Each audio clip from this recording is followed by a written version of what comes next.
Yeah, I gotta shout out the Turn 2 Terribles over there. They're all a bunch of good guys to hang out with, talk to. I really like them.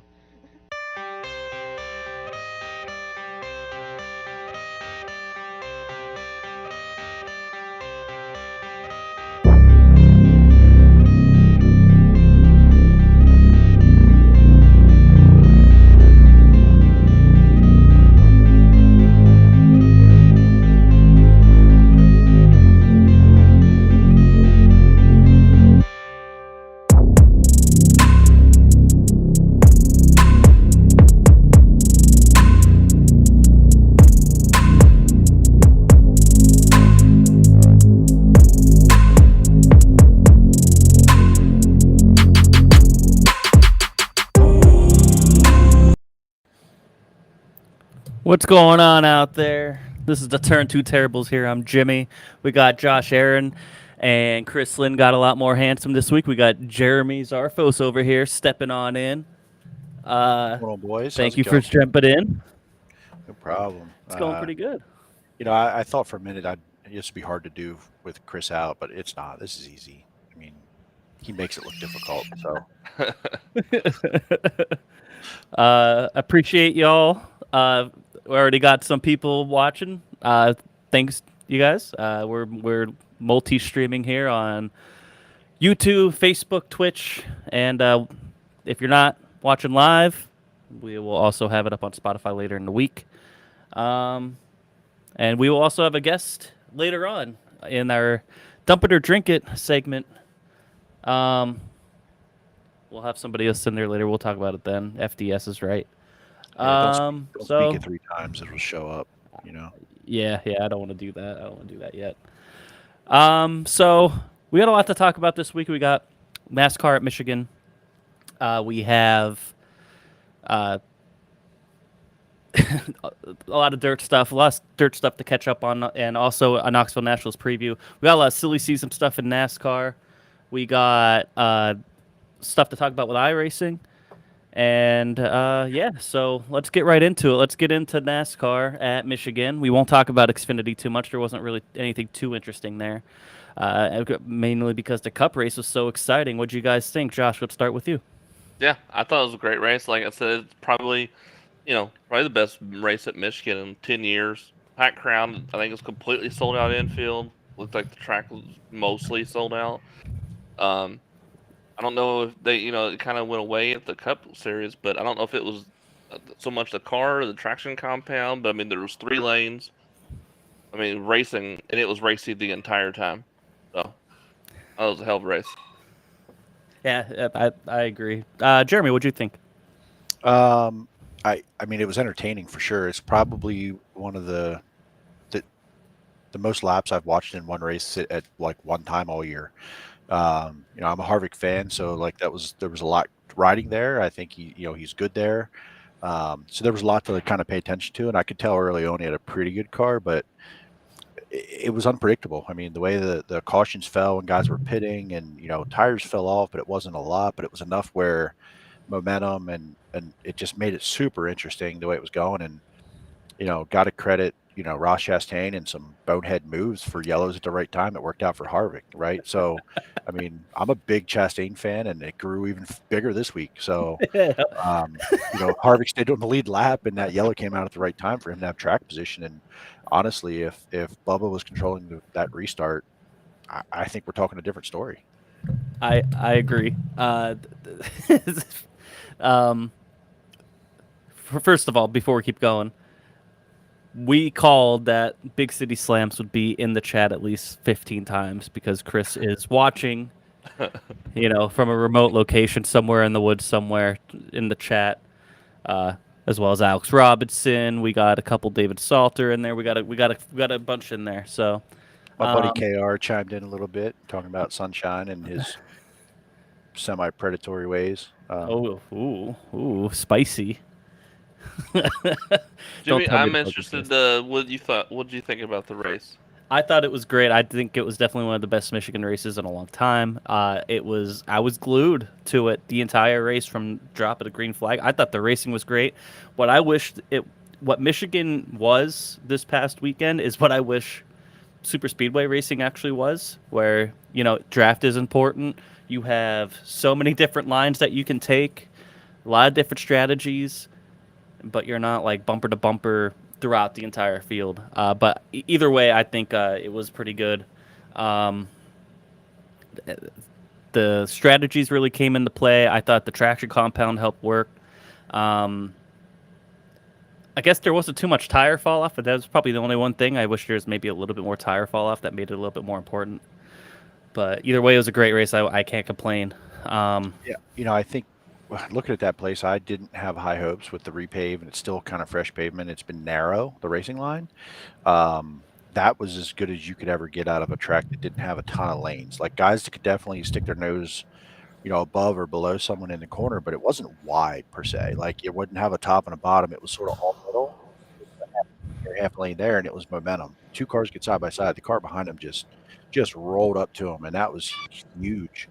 And you saw it was hard to pass. So like the good cars could pass, but everybody else would get a run, get side by side, and it would allow the next car, no matter how good or bad they were, to just track them down immediately. So, I think that track continues to wear out, and they can get a little bit of tire wear. It's going to be exceptional with this car. Yeah, I really believe that. And I didn't set the bar very high for what it could be, but it turned out really good. Yeah, for sure. There's a couple wild wrecks. The first one was a big pile up. Austin Tindrick went for a hard hit, and you had JJ Yaley, Jesus, make like that was a weird call. It's kind of one of those know your role kind of deals. Like I understand you're trying to get track position. You think you're maybe a little more competitive than you really are, but that was just a bad move on their part, I think, in my opinion. Just kind of stacked the field up and took out a couple good cars. Yep. And then Christopher Bell. I thought Christopher Bell, at the beginning of the race, I really thought it was, for most of the race, I really thought it was a 3-horse race between Hamlin, Larson, and Christopher Bell. Harvick was there. Bubba was there. Even Eric Jones was there. There's a couple good cars there, but I thought those three were the cream of the crop if things just would have went their way pitch strategy-wise. Ended up not. And then Christopher Bell gets, I want to say get taken out because it was his own dumb fault too. It was a racing deal between him and Chastain, but when Chastain and Suarez were coming out of the pits, I thought they came out wild. Like they came right out in front of leaders. They just went right up to the wall, right in front of them. And, I get it. You're trying to stay on the lead lap, but I thought that was a little too aggressive, and I think that's what caused that wreck later on. Yeah. The JJ Yaley thing was just bonehead move by the team. There's no absolute reason. They're not going to net gain. He's not, I got tight. No shit, you got tight. You're terrible. So, like, you're up with the faster cars. You got tight, and if Cindric gets hurt there, because of that, I mean, it's straight dangerous, and it's just very in character for Rick Ware Racing and the bonehead decisions they make as a team and their drivers. I like JJ Yaley, right? But I can't imagine JJ Yaley was one making a call and say, "Hey, get me up to 14th here," right? I agree. Yep. So, and honestly, he probably didn't want to be there, but listen, he might not be calling the shots. He's just holding the wheel, right? And he's doing what he can. And that car is not competitive yet, and it caused literally that decision caused that wreck. Yep. Period. Nobody else being aggressive or anything else. If Cindric gets hurt or someone else, I mean, took out Kyle Busch. Kyle Busch was a contender in that too. Absolutely. Big time contender, right? So it's a problem for sure, and they've done this over and over again. And I don't know what to say more than that. The Christopher Bell one was all on him. I don't care of Chastain's history. I don't care if that was anybody but Chastain. It would have been like, what the hell is Bell thinking? Yeah. But because it's Chastain, there's this little hint of over aggressiveness at the wrong time. No shit. That's Ross Chastain. So Bell has to know that. He's got to make a better decision. He's on older tires. Dude has a run. Just why are you down there anyway? Run the top, make it go to the bottom. So to me, that is like 99% Christopher Bell and 1% Ross Chastain. Yeah, I agree. I think that was pretty much all C Bell's fault. I just thought the turn before when the two Trackhouse cars were coming out of the pits, I thought that was a little I think that kind of started it. Not necessarily started the wreck, but kind of started the unnecessary aggressiveness. But that's just me. I'm not in the car. You don't know situations. We kind of knew what the situation was. You're doing green flag pit stops. You're trying to get your lap back. So I kind of understand it. Josh, what's your opinion on it? Yeah, I'm with Jeremy. I think it sucks because Ross Chastain. I mean, he's brought it on himself. But anytime he's involved in anything, instantly half the people in NASCAR are like, "Well, he did it again." Yep. Like, well, not really. Right. So Yeah, some of that is self-induced, but in this situation, like, I can't see it. Like, I don't No. see it. I don't give him any fault for that. I mean, honestly, the lane was there, and he's faster. He's going. right. Like, I would have done the exact same thing. It was another week without Kurt Busch. Ty Gibbs with a top 10. Another Toyota that was fast, and he ran the balls off that thing. He almost got involved in that wreck, the big 9-car pileup off of JJ there. I was super impressed with him again, and we're going to talk about this a little bit later with the silly season stuff, but I think that 18 is his. I just... Until he wrecked, Noah Gragson had a hell of a run too. Yes, that was another one. They both had really great runs. Noah just kind of just had a mistake there, and and that's how you learn, man. That's the only way you could learn. It was I was super impressed though with Ty Gibbs. He's impressing me more and more. With every race that he runs, and not just Cup, even Xfinity, he's showing a lot of maturation, and I thought I was super impressed with his run, and we hope Kurt Busch can come back soon. If not, I mean, he's not. I think he's 200 points above the cutoff line of 30th place. So I don't think there's any real way for him to miss the playoffs, even if he misses the next 3 races. But there's a real way. Like, there's a real way if we get 2 more winners. Yeah. And there's a Blaney, there's a Truex. Yeah. And then it's points against those guys, not 30th. Right? So, like, Yeah. And think about it. There's Daytona. What if Corey LaJoie wins a race? Blaney, Truex, or Eric Jones. I mean, any of them. There's a lot, and I guess we could Michael just go McDowell. Let's just go into the playoff outlook now, because right now with the Harvick win, that puts 1 spot left open on points. And right now, Blaney has the slim advantage over Martin Truex, even though those 2 guys are like in the top 6 in points. They got to win now, and there's a lot of other guys that are coming on strong here these past few weeks. That can win, that are outside of those 2 guys. Blaney and Truex have been very consistent all year, but they're borderline top 5 every week, which is great, but not winning cars, and they gotta figure out a way here in the next 3 weeks. I agree 100%. And honestly, like, listen, I'll be a little bit of a homer. I'm a Harvick fan. We just talked about that. I'm glad that drama's over a little bit, and he's in. But honestly, I'm here for the rest of the drama, and I hope Michael McDowell and Corey LaJoie win the next 2 out of 3 races somewhere. Listen, there's a road course. There's Daytona. Mm-hmm. Daytona is going to be. Yeah. So Richmond, Truex. I think of Truex right away. Right, he's good there. I don't know how Toyota will be, if they're going to have tape on the nose. I don't know, right? Nobody knows. But Richmond is one of them where you can say, okay, like a Chastain, a Truex, like, but whatever. Okay, I'll take Richmond out of it. But let's say Truex wins that race, okay? The next 2 are a Daytona and a road course. And look who doesn't have wins, right? Blaney can drive on a road course. He can drive in Daytona. He's good there. McDowell, Eric Jones has had speed, right? Eric Jones could be a threat at Richmond. So I want all the chaos. Like, I want someone to wreck someone for 14th at Daytona and wad up the field because it's points. Like, I'm here for all of it, and I'll tune in. I don't know if I would have. Yeah, I agree.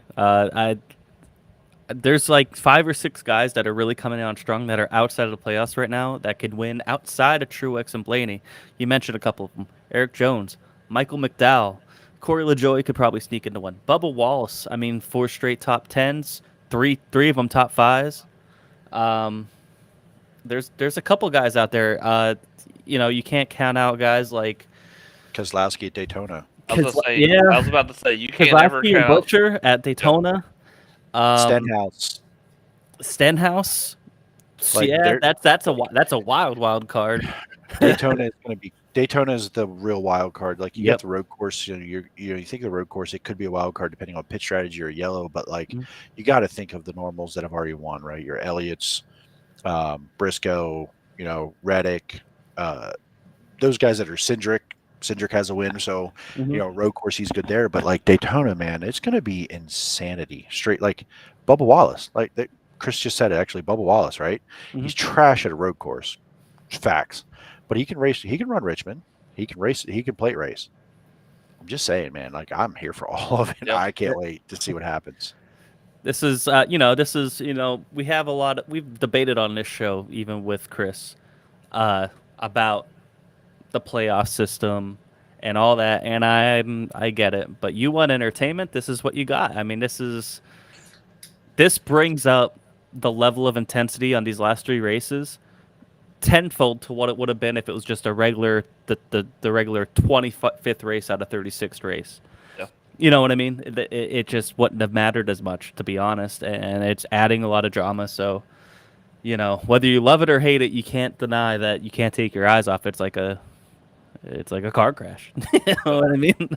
Josh, how do you feel about Daytona being the last race to get in, being a wild card like that? What are your thoughts on that? I think I like that it is a plate track. I think it's a good call to have that on a track because anybody can get in there. It doesn't.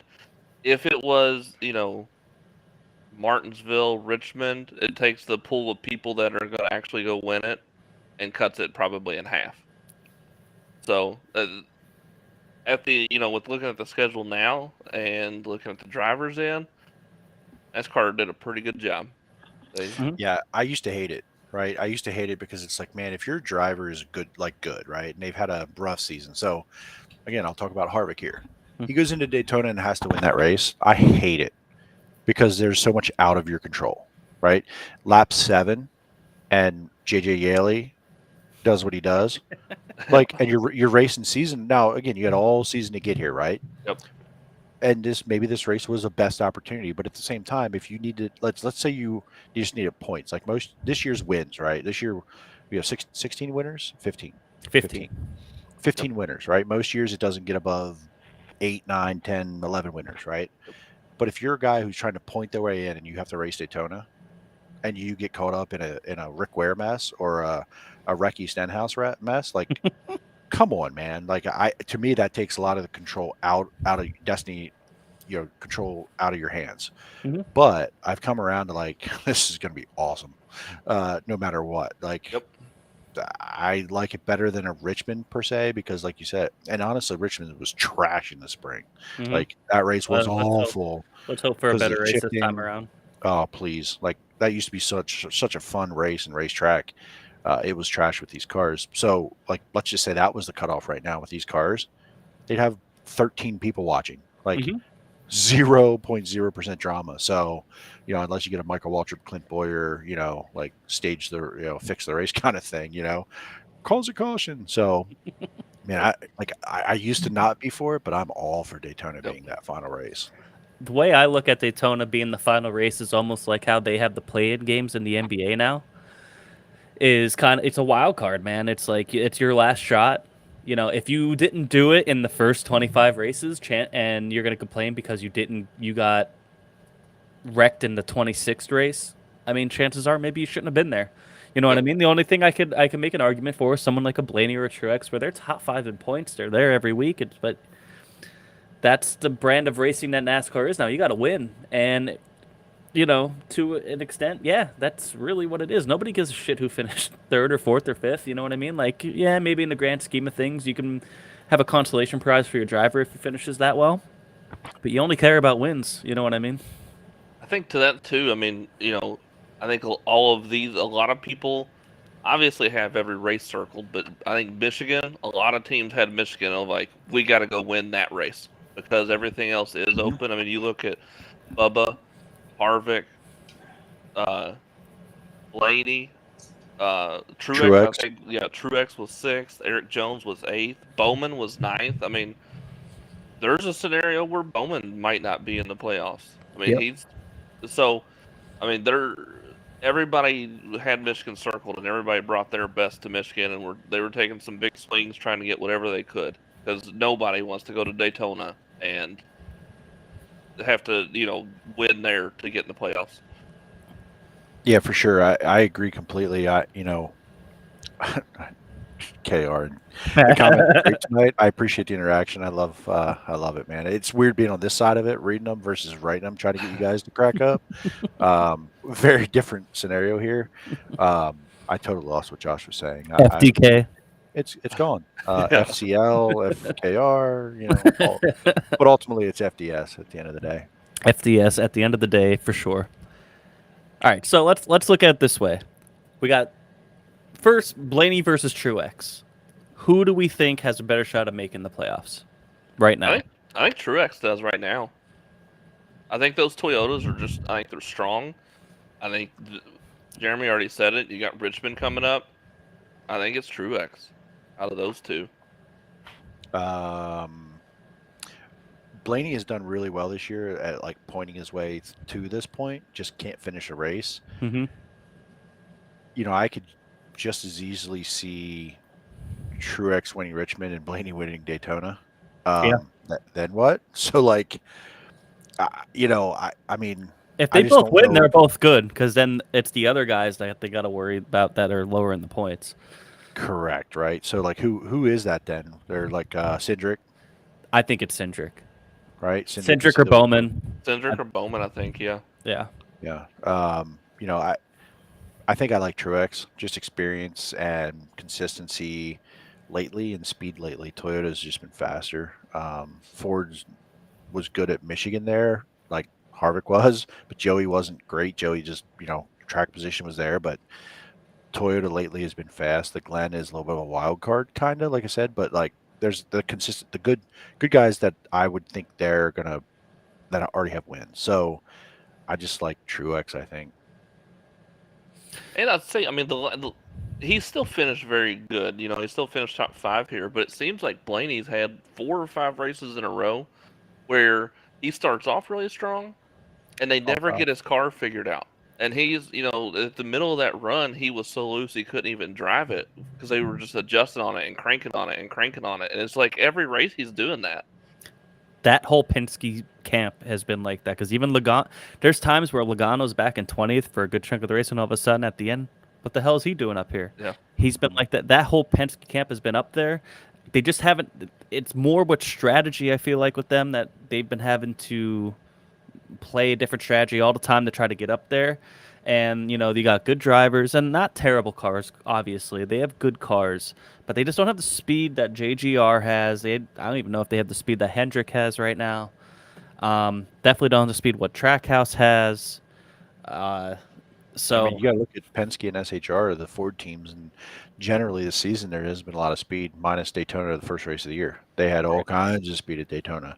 Minus that, there's been like, here and there kind of deals, but overall, Toyota and Chevy have had them covered most of the season. I think both Blaney and Truex get wins. I do think that. I think Blaney wins Daytona, because I think they can. That's such a team dependent type of race too, where Logano's already in, some of the other Ford guys are already in. Hey, Cindric's already in. Right. Hey, Burton will play along. Exactly. So let's stick together and push them up. Now that doesn't always work at Daytona, but that can help. You know what I mean? It's better than being in a situation where you're only a Toyotas. Even though Toyotas are strong, there's only 5 Toyota or 6 Toyotas in all the series. You know what I mean? So I don't know. Good comment there. Kurt Busch is currently the lowest in points out of all the winners, and that is something we talked about there at the beginning, right? If we do get those 2 winners, we were just talking about like Cindric, but then it is Kurt. So what happens this weekend at Richmond, right? I think Richmond's a good race to come back. I don't know if it's Watkins Glen or Daytona. Yeah. If he's healthy and if Joe Gibbs has seen all he's needed to see from Ty to make his decision, if that decision has been made, I bet you magically see Kurt back in the old 4-5 this weekend. Just in case to grab these extra points that they might need. So, I guess that's kind of like the domino to fall to see what happens with that. Because here's another one for Daytona. What about like Cole Custer? There's a Ford driver, Eric Almirola, Ford driver. Mhm. Okay, so I'm Briscoe. just thinking if we get into team orders and manufacturer orders, if Joey's in, if Mhm. Cindric's in, Briscoe's Harrison's in, not in, right? Harvick's in.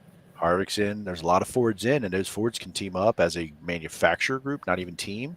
You got to look at like a Cole Custer, and you got to look at some of those other guys and go, you never know, right? Yeah. The right time at the right lane, and they push. Because But honestly, I think Toyota do the same thing. So if you look at Ford, I think their best shot at winning a title this year is Ryan Blaney. I mean, he's been the most consistent out of all the Fords. He just hasn't been able to grab that win. So, yeah, I it's agree. gonna be fun. I'm excited for it. Yeah, I'm really excited.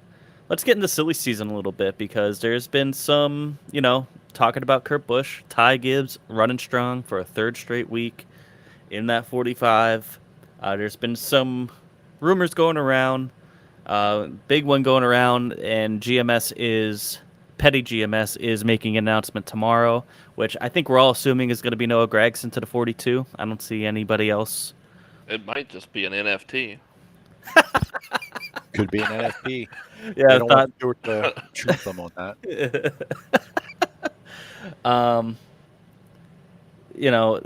So are we all in agreement that it's Noah Gragson to the 42? I mean, I don't think that's going to be a big shock when that comes I out. think so.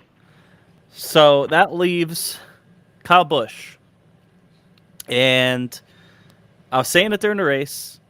I'm like, Ty Gibbs is going to the 18. He just fucking stamped it right there. That 10th place finish, how great he did. He navigated through a lot of shit that race and kept it clean for a third straight week and got a top 10. Man, I don't know. I just... The rumor is that there is a Ford team talking to him. Chevy is talking to him, and Joe Gibbs has stopped talking to him. So, Kyle Busch, where's he going? Well, Josh, you're up, buddy. I think it's obviously either Stuart Haas or Colleague right now. I think he does go to Stuart Haas. I think he's going to want to go where he can get the best, fastest equipment and have the best chance to win. Because Kyle Busch is not a person that wants to go build, a backroom team. He wants to go win. He's not going to go help build something that he doesn't believe in. And I think Colleague's good, but they're not to Stuart Haas's level. I don't care at this point. I'm so over this, to be honest. I guess it's maybe for my hatred for Kyle Busch and everything about this guy, but like everyone, and it's obviously a big story, right? So he could just say, I'm retiring. All the money he's made at this point, he could do a pull of Matt Kenseth and a Biffle or a Carl Edwards. They all different ways, but this really reminds me of Matt Kenseth, right? He was one of the last guys to get big money, and then it wasn't there on the contract time. He said, I'm out, peace. Mm-hmm. Kyle could still do that. Like, you think this guy needs to make more money and want to start over? What if that happens? That's not a scenario that's been thrown around a lot because I think everybody just assumes he's not done. But his kid's racing, all the stuff he's racing. That happens fast, man. Like, I'm just putting it out there. Like, I don't care which team that is because I think next year, if Fords are stronger, he can be better at SHR. If next year Chevy's still good, he's going to be good at Colleague. I don't think it matters. Like, if you put him with the right crew chief, right? So, like, you look at the production of the 4 and you look at the production of the 41. In Stuart Haas, same company, same roof, same building. Big difference. The 42 and the 43. That driver and that team together make that I don't care if it's the same stuff. That combination's working. I don't care who he's with. He's going to make it better if we're with the right crew chief and the right people around him, right? Because he's a good race car driver. Let's just be honest. He's one of the greats of all time. Okay, talent. We all know that. In my opinion, he's just an asshole. But NASCAR needs some of that, right? They need. It's not even like I struggle with that when people say they need him because it's not even a personality. He's just an asshole. So, in my opinion, I whatever. But like fairly, like this whole thing made him come across pretty ungrateful. Like, you know, he's going to be super wanted, and yeah, he's wanted, but at At what not like it cost? used to be, right? Not like it used to be. He obviously isn't getting the money he thought he would get. So now what does he do, right? I- He's had to backtrack and figure this out on his own. And now Gibbs went, I don't need you anymore, bud. We got this figured out. And honestly, Toyota has had a pipeline big enough. They don't need him. They really don't need him, right? Nope.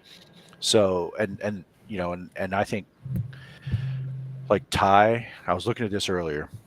First race in Xfinity, Ty Gibbs, road course win, right? Part time, That'll this win. kid jumped in and just went. This year, Pocono, would have rode around that first run and was like, okay, cool, got it figured out. Drove past cars, was fast.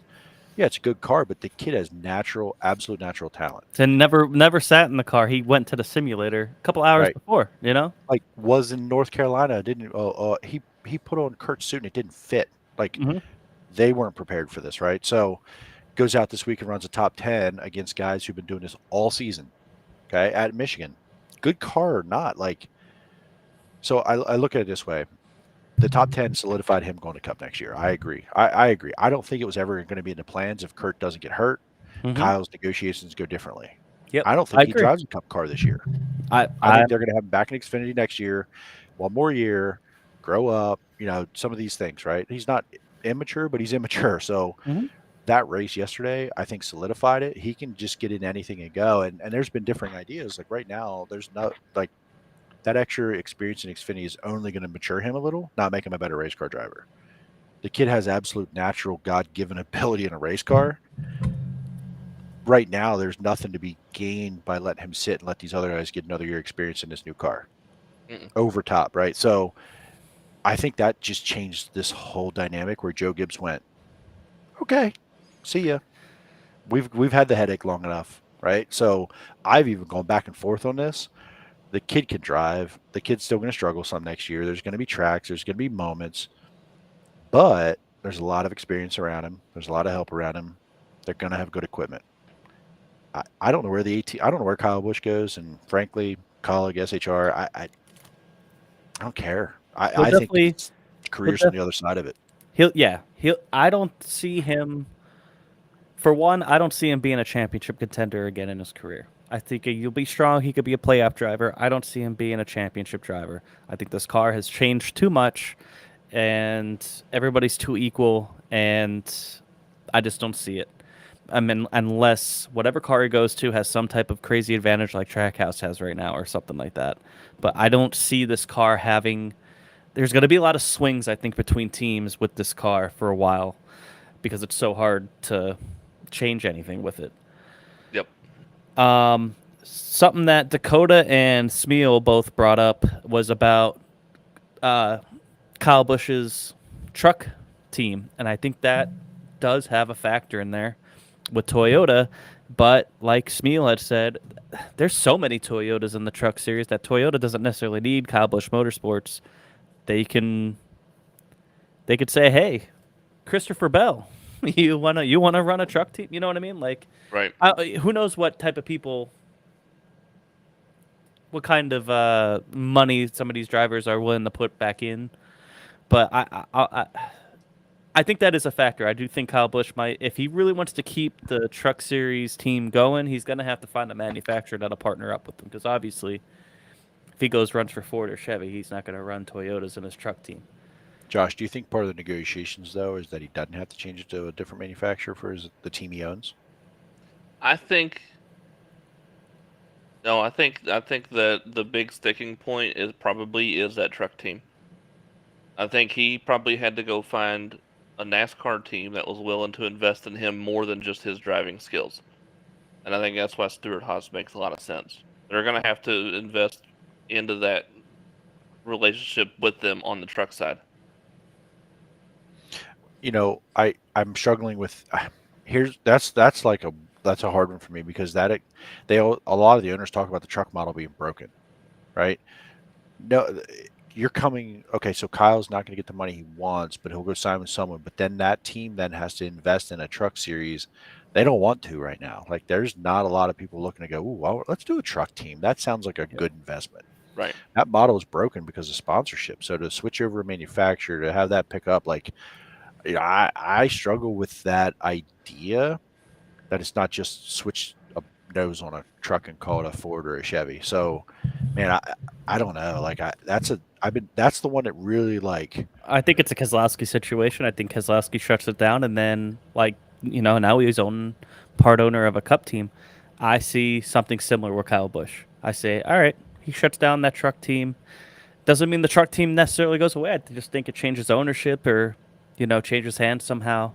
You know what I mean? And, maybe that's what Kyle Busch starts setting up for after his racing careers. Maybe either being a part owner of a Cup team or whatever he wants to do. We don't really know what he wants to do. He hasn't been very clear on that. So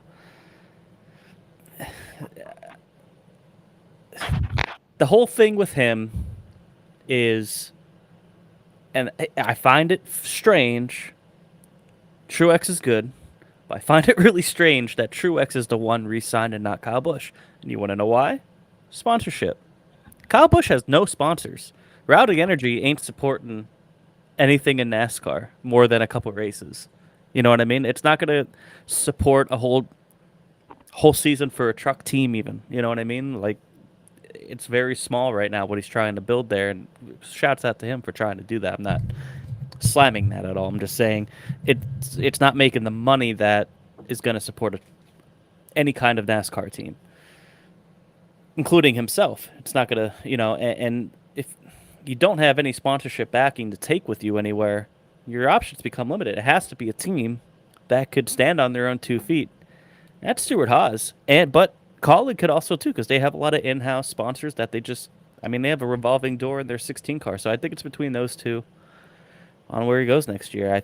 And my heart says go to Colleague, because I think that's honestly a better opportunity to maybe build something, if that's what he wants to do. But my mind says he's probably going to Stewart-Haas. I don't know. I'll be glad. I'm like Jeremy. I'll be glad when it's over. Like, yeah. I'll be glad when it's like, all right, this is what it's going to look like next year. And then we can just start, or 2024 at this point. I mean, who knows, Oh, well, yeah, it's August. They got to get this figured out soon. Like, I think in the background it's done. I think it's probably done somewhere, and they're just figuring out, putting it together, the sponsor, the dollars, the whatever. And I think it's done because it's August. Like, that doesn't just happen in November for a guy like that with a big team. So, hey, and does going to a team say, hey, like this guy's history, do we want him as our representative for our brand?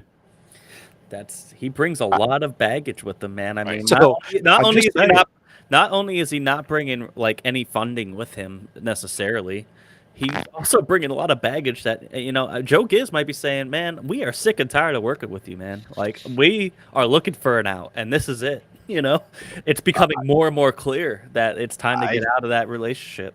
Yeah, I thought that could have been a thing from the very beginning, but when they said they've reached out multiple times and gave him offers, it's like, really? That could all be PR, though. That could all be PR. Who knows how much are they really reaching out? I mean, I think a couple weeks ago when they showed that clip of Joe Gibbs walking past Kyle Busch, giving him a pat on the back, and Kyle Busch doesn't even acknowledge him, that spoke volumes. It could have just been a little snippet in time, be blown out of proproportion. I don't think so. I think it spoke volumes. That was the same weekend Gene Haas was at the track. Mm-hmm. Yep. That was Pocono, wasn't it? Yeah, I think so. So that tells me who can self-sponsor a car better, Colleague or Stewart-Haas right now? Haas tooling, buddy. They'll say that 41. Yeah. You're not going to see Colleague Motorsports on the side of a Colleague car and be sponsored. Like, they're trying to build a team to be profitable. Well, a lot of the sponsorship on those cars are Colleague companies. So even though it doesn't say Colleague on the side of the car, they're still Colleague related companies, and that's how they go. That's how a lot of that funding happens. Dakota Kuhn says, "Isn't it sad that a driver like him has to bring a sponsor?" Nobody's talking about it, but I think that's a big holdup on why he's not. I mean, you lose M&Ms. The rest of the sponsors on that car are just Gibbs sponsors, in-house sponsors that they rotate. You got to have a bigger 3 or 4 car team where they have a lot of their own sponsorship. Where if a driver doesn't have some sponsors with them, even if they're just like B or C sponsors, you know what I mean? Like, if you're not bringing any type of funding with you or any help to the team, it's going to be harder, and I think because Kyle Busch has this reputation and all this baggage, it's hard. It's not just teams that don't want to work with him. Obviously, sponsors don't want to work with him. Yeah, I think go ahead, Josh. Well, what I was going to say, I think that's an issue now and during probably these negotiations that he's going through, but that's based off of all of the sponsorship, but over NASCAR the last couple of years, that's been dwindling. Yeah. I think next year is going to be completely different because NASCAR's back. These tracks are selling out. Viewership's way up. It's about to get back to the days of NASCAR having more sponsors than they know what to do with. All these teams are going to have. There's about to be next year. There's going to be so many new sponsors because NASCAR is up tremendously from what it has been the last 5 years. Well, the charter gets redone. The model, the TV thing's coming. There's track licensing coming. There's some grassroots things coming. There's new teams coming to NASCAR, a new manufacturer. Like this could go down as, I think I actually heard of some DVC, so it's not my line, but this could go down as the car that saved NASCAR. This car. Oh, for sure. Right. But I think we'll look back on this, and this will be my final thought on this. Like, I think we'll look back on this someday and go, when M&M Mars left that team in NASCAR is when Kyle Busch left Gibbs. Yeah. Because they paid, the amount of money they paid him over the last decade was old NASCAR money, and that doesn't exist anymore. Nope. When they walked out of the sport, that's probably when it ended for Kyle Busch. It's definitely different now. I also think that the way the model is, you don't see too many, because the last one that you're going to see is FedEx with Denny Hamlin. That's the last one where you're going to see like one sponsor stay with a driver their entire career, most of their career, most of their fun the whole season. Yeah, or even a whole season. Exactly. That's kind of where I was going with that. Was you're going to have multiple sponsors throughout the season paying for, and I don't think that's a bad thing. I think it's good because you get all these different paint schemes. It gets some excitement into the sport. I think it's a good a good thing to an extent. It just isn't. It's inconsistent money, I guess, for these teams. But yeah, I mean, Dakota saying talent isn't a top priority anymore. Teams want guys with money that might not win over guys that will win just by being a better driver. I agree and disagree with that. I think I don't know how much. I'm just saying that Kyle Busch not having a lot of sponsorship behind him is probably a factor into why he's not signed already. I think that's why Truex was signed, because I think Truex had a foot out the door, to be honest. And the fact that he has these sponsorships, Gibbs probably talked him into staying in that 19 car. Well, think about it. Truex has had contracts in this era.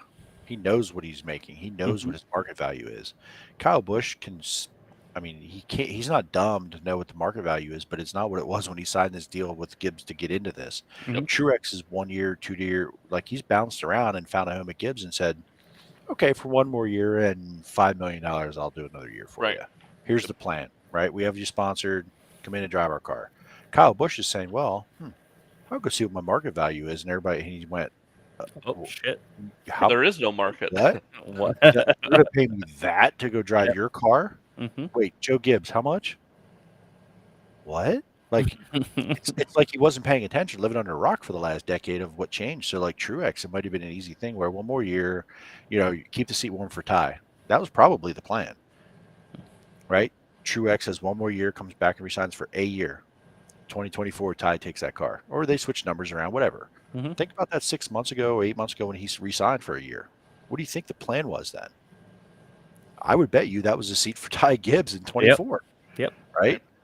Now look how it's all changed in the landscape of it all with this, and nobody saw. I mean, maybe some people saw it coming, but whatever. It's just crazy.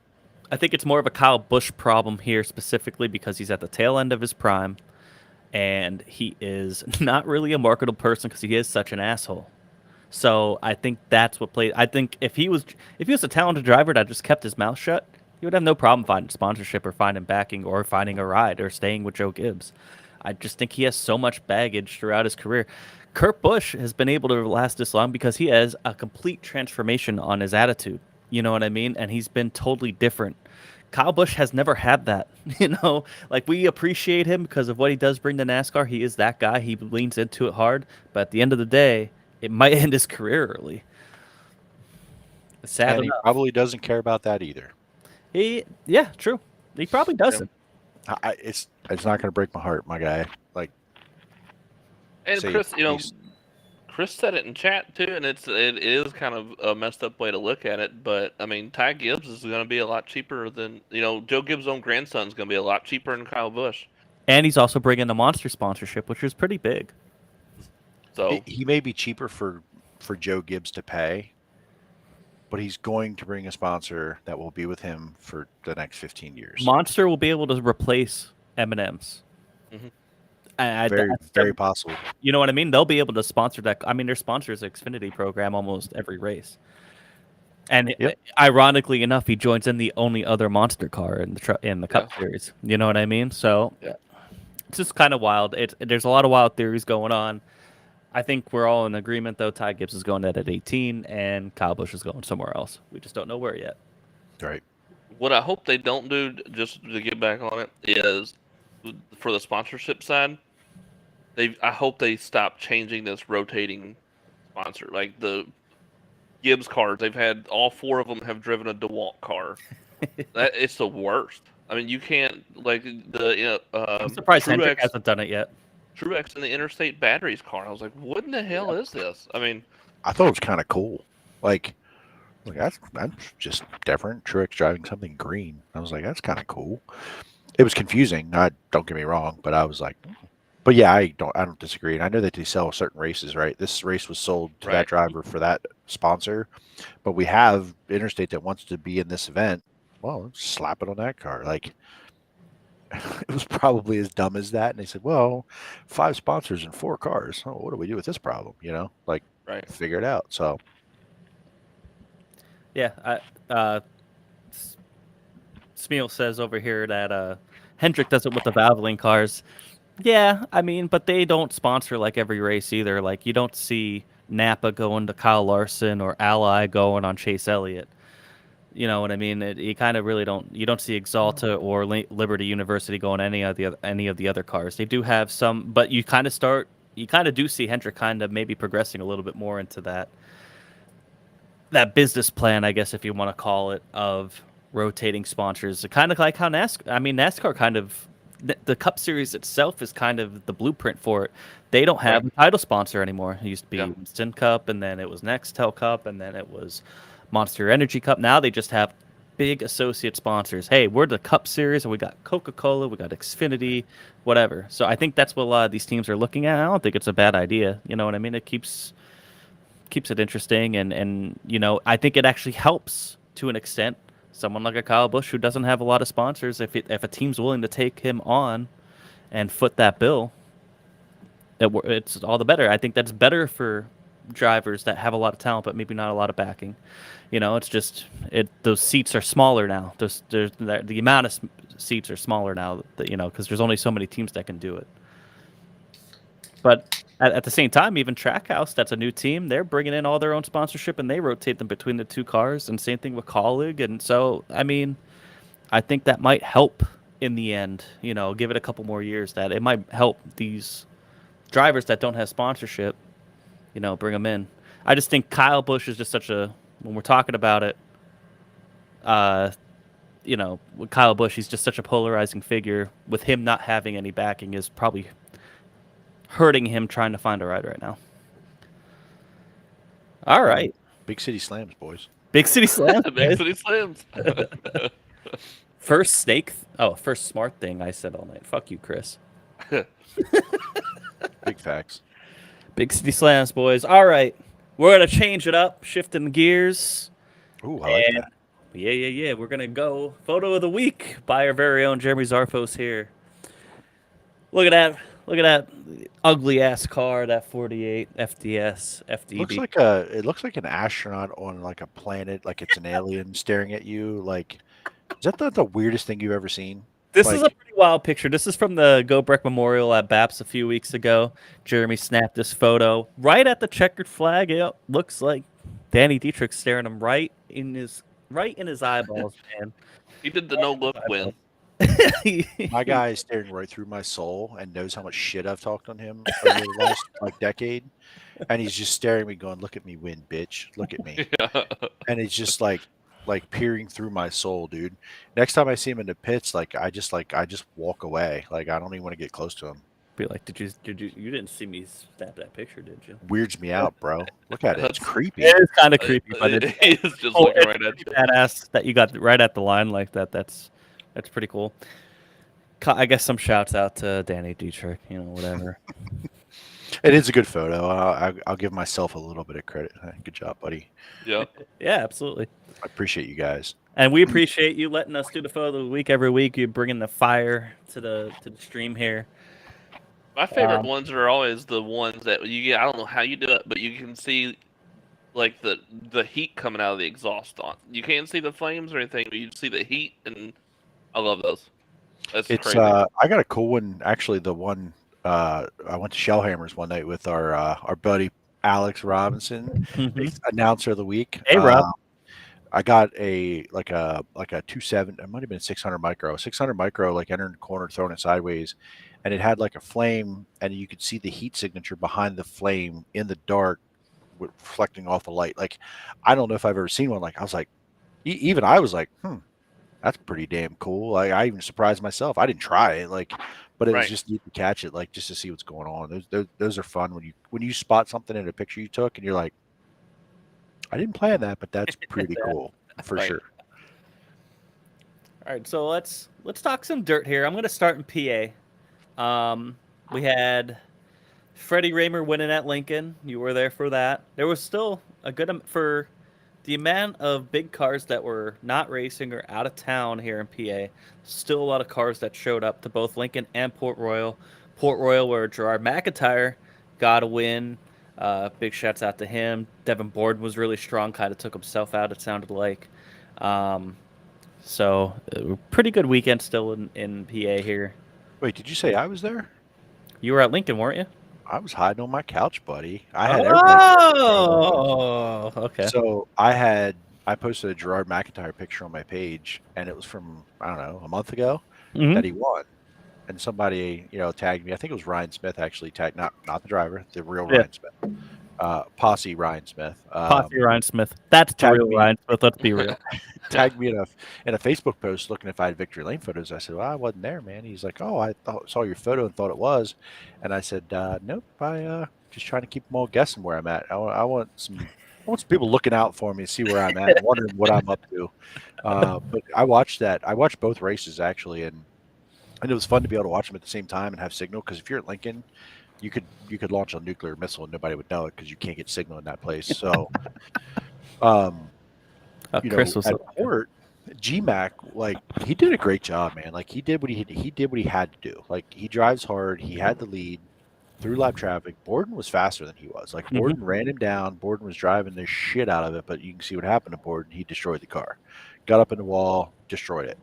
Like, some guys were rolling the bottom. Like, Cassidy Kreitz, shout out, like, right behind Danny was there. Like, Danny can get around Port. He, whatever, he can pass cars, and you could see her right behind Danny, rolling the bottom. Cassidy Kreitz better than Danny Dietrich, confirmed. Like, wild how good she did, right? So, but GMAC did everything he had to do. It was pretty awesome. Yeah, you had service at Lincoln because there was 13 fans there, bro. So, come on, man. Nobody was at Lincoln. I always get service at Lincoln after There's more cars than fans. Yeah, exactly. But at Port, GMAC did a great job, man. Like, I'm not a huge GMAC guy, but like, that was a cool win, to see that car, and and he's been in it for a while, and it's had good runs. Just to see him finish it off was pretty cool. And then the Lincoln race, what I observed was just Freddie driving the shit out of the car. Like, earlier when he first started this season and he got in that 8 car, he drove that car hard. I mean, every night, whether it was at Lincoln, he just entered the corner hard, and he would drive it. It would settle in. It would drive off the corner hard. And he would pass cars and take chances. And then, like, middle of the season, it kind of like fades off, and he's just kind of either don't time for shit, or like it doesn't handle, or he passes cars in the A but can't quite get there, whatever. But the last couple of races, and again, maybe he's just the fastest car showing up, right? Like, Danny's not there, Macri's not there, Brent's not coming around. Even like Buddy's not there, or Justin Peck, whatever, but he just looks so much faster than everybody else there. I agree. And even when some of those guys are around, he has been fast. I don't think he's getting enough credit through some of the community on that, I guess. And I'm not really the biggest Freddie Raymer fan at all, but I think you do got to put some respect on his name a little bit. He's just really good at Lincoln, man. Like he's been really fast, and that car's getting better. You know what I mean? As they go, that is a new-ish team this year. So I mean, it's encouraging to see, I think, and hopefully they can continue that progression, and we can get another real contender for the posse when out of towners come in. Yeah, I don't know what Steel City. Who is that? Is that That's Smeal? Smeal. That's Smeal. Idiot. He doesn't leave the porch. Okay, relax. All right, fella. Like, let's not get into this debate. He doesn't have to. First of all, he doesn't. Why would you? Oh, he it's Just just a Danny fan. terrible debate. He's run 2 different cars this year at 6 different tracks. Like, calm your tits, fella. All right, so I don't even want to. I'm not watching anymore. Terrible. He's a Danny fan. He's going to do everything he can to shit on Freddie. He's won 5 races at one track. I don't care in this division in Pennsylvania. What's it, 6 now? Is it 6 or 5 or 6 6 races at a track? I don't care who's there, who's not there. You win 5 or 6 races in Central PA at a track, you're doing a good job, right? Yeah. I don't give a shit who's there, who's not there. He has to Especially, there's 30 cars showing up there every week. That's right. With or without Danny Dietrich, with or without, no Devin Borden. I get it. But still, 30 cars you still had to beat in Central PA. One of the meccas of fucking sprint car racing in the country. So let's put that in let's put that in his perspective. And there, I'd give that to Macri, Danny. I don't care if I'm a fan or not of any of those guys. They win multiple times at a track in a year against the posse, right? Who we've come in, Outlaws come in, and we'll beat them. If you're at home beating your guys 4, 5, 6 times, everybody else in the field has a chance to win that race that 4, 5, 6 times. I understand that the bar's been set high for a Freddie and a Danny and a Macri to go out and win every night, but that's just not realistic in racing ever, right? So look at the history of Lincoln and the most dominant race car drivers that have ever ran at Lincoln, right? Go back to Steve Smith and Fred Raymer and these guys, and look at the races that they've won. Their winning percentage had some like unbelievable record-breaking seasons. You win in this era 5+ times at a certain track, at one track. I don't care if you go anywhere else. You win that many times at one track, you're doing something right. Like there's guys that don't leave Lincoln at all, don't leave Williams Grove at all, don't leave Port Royal at all, and don't win anything. Yep. So like to give these guys shit who are winning multiple races, like I'll give Danny shit, right? He travels, he does his thing. Like I'm gonna give him shit because I'm not a fan, but to give Freddie shit for it is just, it's unjustified and unfair. I mean, like, no offense to any other driver, right? But like Tim Gladfelder, I love the guy. He's a friend of mine. Fist bump him every time I see the guy. He's been running at Lincoln for a decade or more. Never won more than 1 race a year. Like this porch thing is a silly debate. This isn't Minnesota sprint car racing. Like, right. It's so kind of contradictory. I mean, it's funny to talk about with getting off the porch in PA, but it's contradictory because posse has to be PA, but then you're encouraging them to leave PA, and then when they do leave PA, i.e. going on the Outlaw Tour, going on the All-Star Tour, now all of a sudden they're not a fucking posse member anymore. Right. You know what I mean? Or they do travel once and then they don't finish well, and they're like, oh, they're fucking trash. Like, give me a fucking break, man. You can't have it. Excuse me. Give me a break. You can't have it both ways, man. You can't be like, oh, they're a porch sitter, and then they go leave and they're like, oh, see, they're trash. Come on, man. Like, let's be a little bit more realistic and be smarter about that debate and what that sounds like. Agreed. At the end of the day, these guys are just showing up to win races. Period. They're not out there to make us happy. Like they want to put on a show and entertainment, because at the end of the day, if nobody shows up, they don't race. As far as fans go, and just that we're talking about it is going to have people show up. I thought Gerard McIntyre won a race at Port last year. Who was that in that car that won last year? I think Dakota said it was his first career, but I think everybody he had one. Ash? Maybe it was Ash.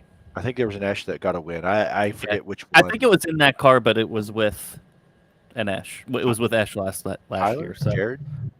One of them. I Doug? don't know. I don't know. They all should have been Doug at this point. But I was surprised when I thought when I saw that GMAC won. It was good for him. Good for him.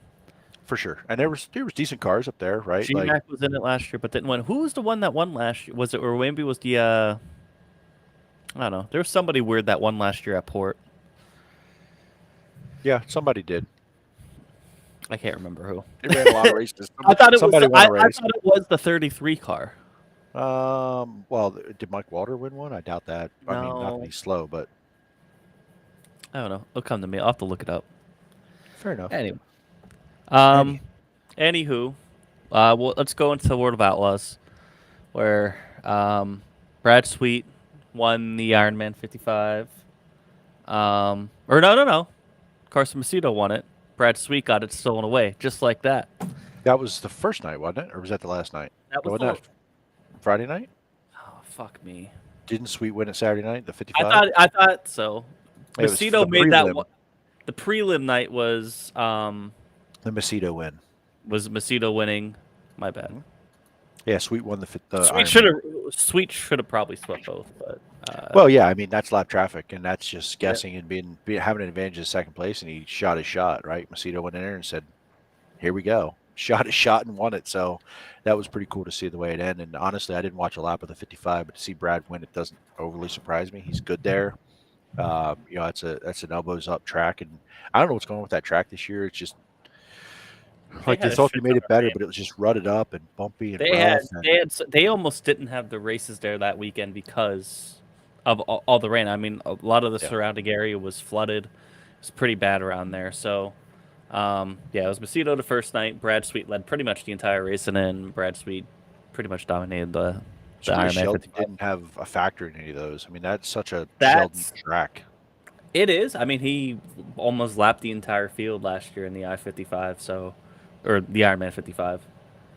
But He's had a weird season, man. Like he was on fire and winning everything, or lost a couple from the lead, and then won some races, and like he's just kind of been quiet lately. You know me. Let me put. Where's my? I don't have my fucking hat. I'm apparently the president of the Sheldon Hansfield Haters Club. Oh. So, shouts out to me. Congratulations. He's a chip off the old block. He's gonna be a guy that just wins a lot of races but never wins a title. Because he doesn't have the consistency. He's checkers or wreckers all the time. And there's nothing wrong with that. It's just don't come complaining to me about points shit.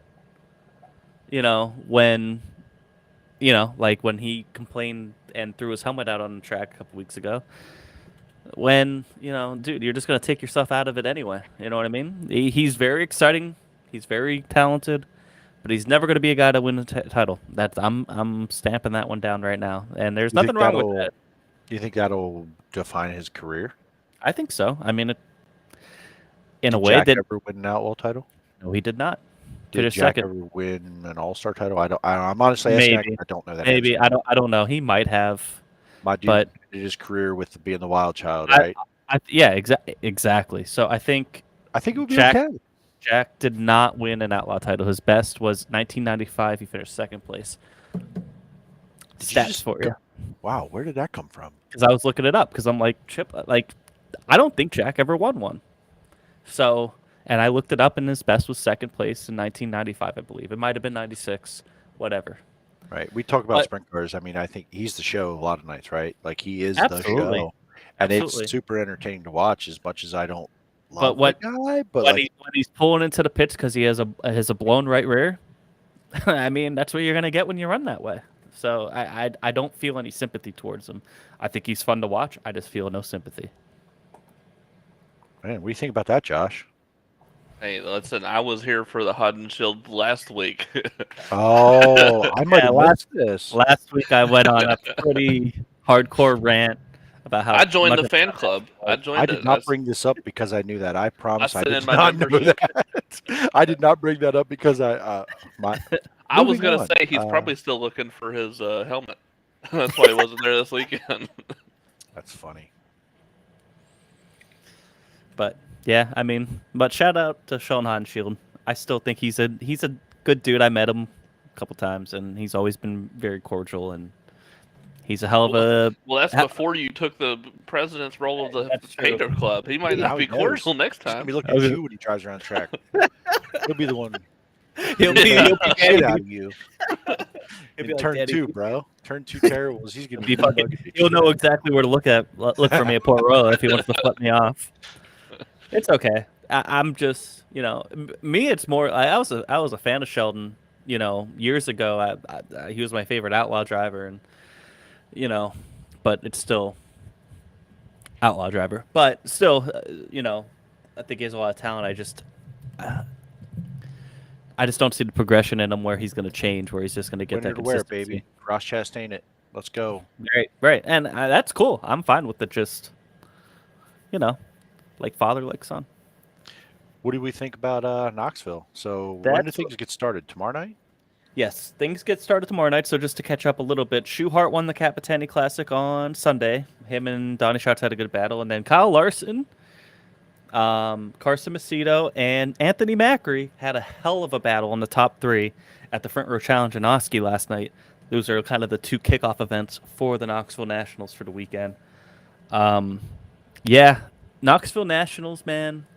106 cars, I believe, or 103, something like that. Entered. Prelim start tomorrow. Both prelim nights, Wednesday and Thursday, are pretty even.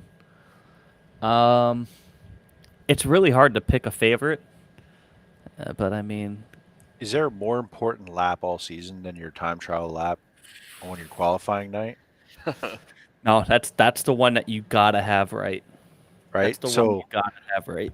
Like the rest of it matters. You know what I mean? Like the rest of it matters where your heat race, your prelim night, the rest of it to go right. But that is one of the most important 2 laps you're going to run the entire season Yep, to make so this much week stuff up. go well. This is the format where they do the 6-car invert, right? 8-car invert. 8-car. Yeah, it's then 8 what? cars. You get points. Is there passing points? Yeah, there's passing points. There's points throughout, and then you line up the feature. There's a B main and all that. So you have Wednesday, you have Thursday, your prelim nights, and then basically at the end of those 2 nights, the top 16, I believe, walk in to Saturday night. Then you have a choice. If you're those other 90-some cars, it's just insane. You have a choice. Do you want to keep the points the way they are and go into Saturday and line up however your points are? Or do you want to throw those points away and give it another shot on Friday? Granted, with those other 16 better drivers, faster drivers potentially, out of the picture. Because last year, we had 3 out of the 4 on Friday night from PA lock in. You had Dietrich, you had Macri, and you had Zarfos all lock in on Friday night by throwing their points away when they could have started probably like tail end of the top 10 in the B main on Saturday. They chose to throw their points away, which is a big gamble, put a lot of trust in themselves, and ended up going out on Friday and really knocking it down. And I just love that format. I love the format so much. I think if you're going to do a multiple day format, this is the way it should be. All right, so Jimmy, give me 3 cars, not in any particular order. 3 cars is your favorites, because I agree with you. It's hard to do one. It's hard to be like that guy, right? Because you have a mix. If you have 100 cars, you have guys that are Knoxville guys. You have guys that are, outlaw guys. You have guys that are true outlaw guys. Give me 3 cars that you have your eye on this week as potential winners. I mean, there's a lot more than 3, but your picks. Brad Sweet. I hate to go there. Brad Sweet, Carson Macedo, Kyle Larson. I want to put Brent Marks in there. I'm just a little weary about him. I just think it's going to be tough. Josh, any input on this one? I know Kyle that you're... Larson. Kyle Larson. That's my That pick was to win it no all. delay at all, my guy. Nope. That was like... Is that because you know him? He's a NASCAR guy. You're not a big dirt guy, so... I couldn't name another guy running in it other than Hodenshield. And I think Hodenshield's running in it. Maybe he's not. Yeah, he is. He is. Okay. All So right. Any dirt driver out there that you could think of is running it. So I look at this and I think, somebody I forget where this chat went, that if you go back and watch the Cappy and you watch Donnie lay up on Logan lap after lap after lap and not pass him. I think shots is definitely a factor too. He Are was they on to definitely something? borderline. Yeah. Now, that car hasn't timed great this year overall, but if you go back and look at the last 6 to 8 races, Donnie, they're timing. If he times well, you need to be watching out, right? Brian Brown has never won a big race in Knoxville in his career, in his life. A lot of people are not fans of Brian Brown. Like, there's a lot of Brian Brown fans, but there's a lot of people that know that track well and the history, and it's almost one of the deals where, like, big shows come to town and Brian Brown disappears. So the same shit that we give guys like Freddie Raymer and Danny Right. Dietrich. Same thing. So I think Brian Brown is going to be a factor, and I think the X factor here, the change, is Daniel Lasowski. Right? Yes, So, absolutely. Yeah. I think that's a big change, and I've seen it in some confidence in Brian Brown this year. I think that's big time. Okay, Mhm. I don't know if I'm putting him in that 3, but I don't think so. throwing it out there. But for me, my top 3 was just because of momentum going into it. I think momentum's a big deal. I think Brad Sweet has to be in this conversation. Absolutely. I agree with you. I am going to throw Brent Marks in because a little bit of homer. I mean, look at the fucking background. I mean, look what I've done here, right? That's my guy. So Brad Sweet, Brent Marks. I mean, he just won the King's Royal. Mm-hmm. He's got his best stuff ready for it, right? He was just in Knoxville and won an outlaw race there, okay, in the last 60 days. So Brad Sweet, Brent Marks, Rico Abreu. Rico is a fucking wild card there, bud. Ricky Warner, man. Like, yeah, I get it. Just one, right? I thought it was interesting with the Cappy and the front row challenge last night. Like, there's a lot of big name drivers that have been choosing not to run it. You know, Brent being one of them. Like, did Brent run the All-Star show there? No, he didn't. He did not. He has not run anything yet since they got rained out at I-70. Then he went to the All-Star show the next night. Where? I don't remember.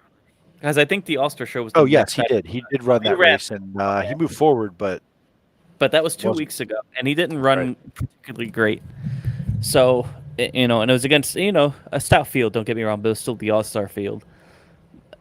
I worry about. He runs really well at Knoxville. I think he has a shot. I mean, you can't not count him out. I just don't think he is. A lot of people, as right after snap decision after Knoxville was like, or after Kings Royal was like, he is the shoe-in favorite for Knoxville.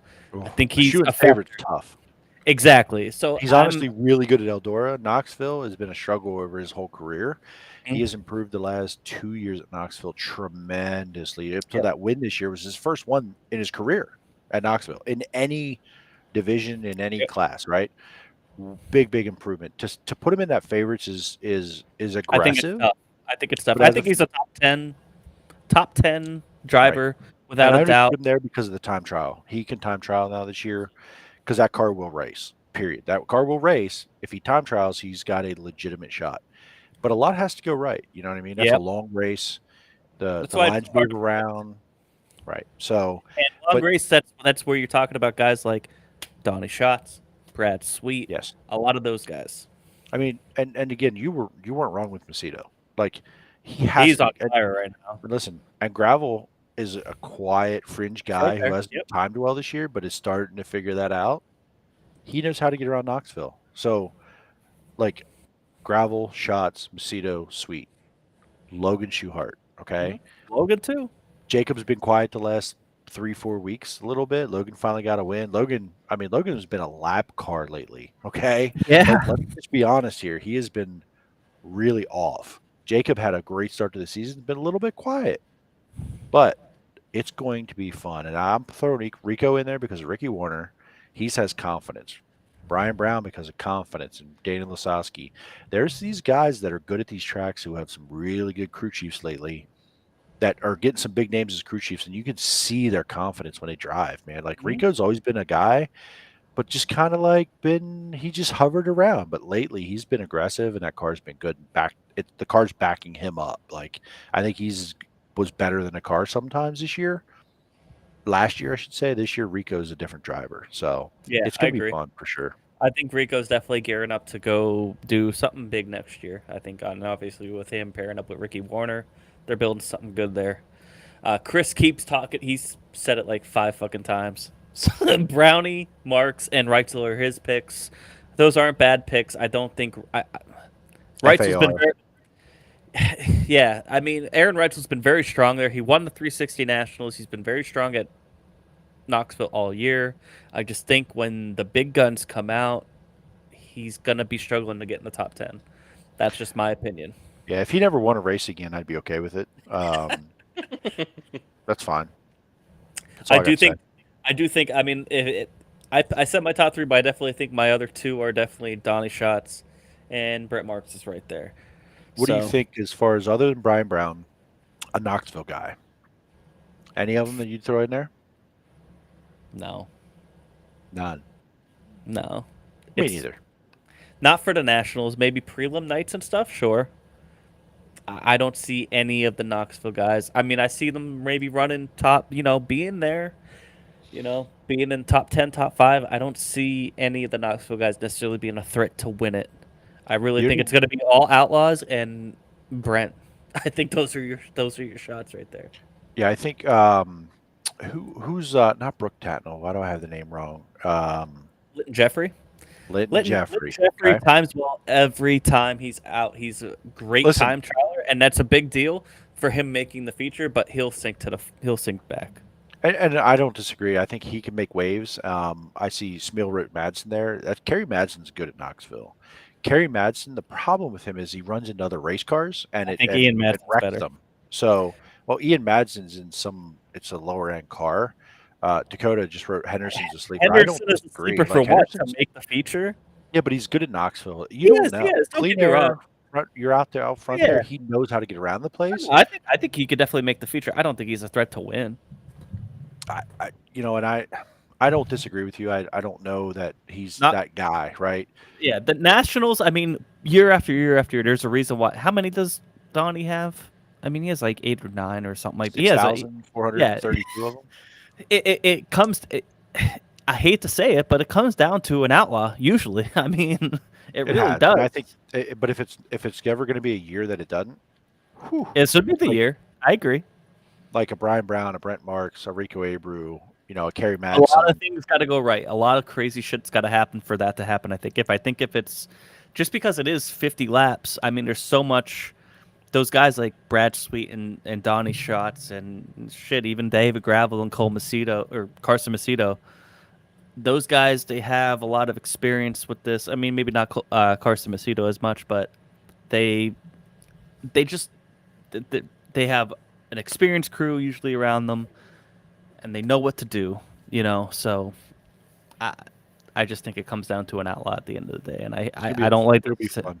It'll be fun. I think so. I'm really excited for it to start tomorrow.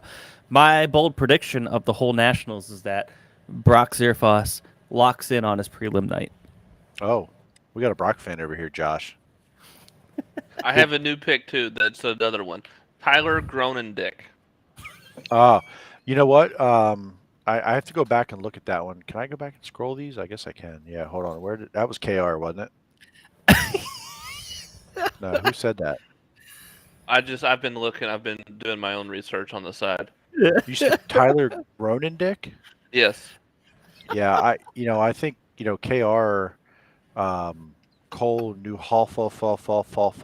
Yeah, I wanted to see if that was actually a person. I was hoping one of y'all were actually going to pronounce that. I was waiting to see. Yeah, his real name is Newhoffen, and I can't believe I said it out loud to give him any kind of credit at all. Because it's baby shit green, Cole. It's not gold. Piss off. You're not a part of the 41 team. You get to eat a meal at Burger King on them. You get to watch them drive the hauler by and wash the car while you're eating your Whopper. But then put on Facebook that your goals achieved, man, life achievement. So, I'm just fucking with Cole, kind of a little bit low key. But anyway, no. I don't know that name, Josh. Nor is Cole going to win anything but an iRacing race. So. He's second in points at Knoxville right now, apparently. What? You're not even saying it? Yeah. In what? So. 305s? Pro Series. Yeah, that's 305s. Oh, yeah. I still think it's a good name. Yeah. I'm a big fan already. Yeah, me too. Get him out there, man. Let's go. Dark horses. Let's go like real deep in the field. Like guys that we don't expect to make the feature is gonna make the feature. I gotta look at the entry list. There's 4,000 names. Hold on, I know. because I have a few. If they're here, I already have a few in mind. So give me 1 second. Justin Peck. I don't know if he's necessarily one I don't expect to make the feature, but okay, I'll take that. Kyle Reinhardt. Ooh, yeah. I definitely think Macri makes it. I think Macri's gonna be strong as fuck. So, you know who's been fast lately? Marcus Dumsney. Yeah, he was. He was You know what I'm fast. saying? Like, he isn't he in the top like 6 or 8 Yeah. in the Cappy? So I'm looking at these names. I see wise, Zeb. though. I just don't know. Like, hey, Silent Lynch would be better in Eldora probably, maybe than Knoxville. I mean, Yeah. quick time. Kings Royal last year, 2 years He ago. did start on the pole of the Cappy, so I guess you can't really say no. That is a good one. I like that one. Ayrton Jeniton, like Jeniton, I could see like a Jeniton or a Henderson definitely making it. Some of those Knoxville regulars. What about PPM, man? Like he's the guy who I would consider a fringe of the top 10, You got to 12 start. guys. Those all-star guys are the fringe guys. Mhm. I think Tyler Courtney makes it. I think Peck makes it. I don't think any of the other all-stars make it unless they get some crazy luck. Couple side Lynch picks. I like the Cy Lynch one. I think Macri makes it. TJ Stutz, Chris Lynn you're too far out. Yeah, in the woods. I think you're going you are drunk out in the woods, bro. You're For saying messed up AJ there. Stutz. Eliason, maybe. Depends how much. So, Depends if Bernie puts more time into Eliason or Macri. so couple of Knoxville guys. I was Florida thinking of, is a good one. I think he could be rookie of the year. Matt Jewell, Tasker Phillips. These are Knoxville guys, right? They know how to get around the place. It's just something to think about. Not that one.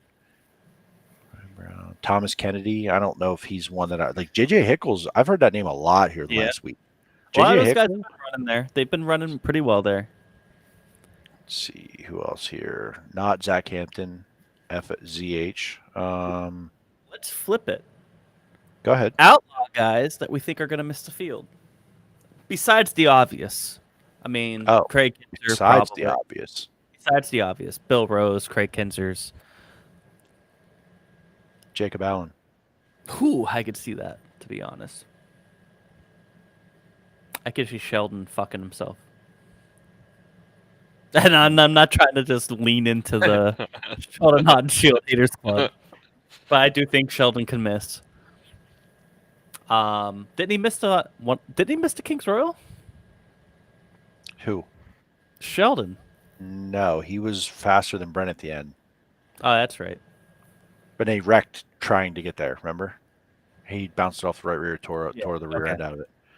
If Brock gets behind the time trials, I know. I don't think that's going to happen. I think he locks in on fucking Wednesday. Okay, we're different on this one. I put him in like Craig Kinzer territory, unfortunately, in Knoxville. It's okay. Sorry. Love you. It's okay. It's more my heart than my mind. Here's the other one, and whatever.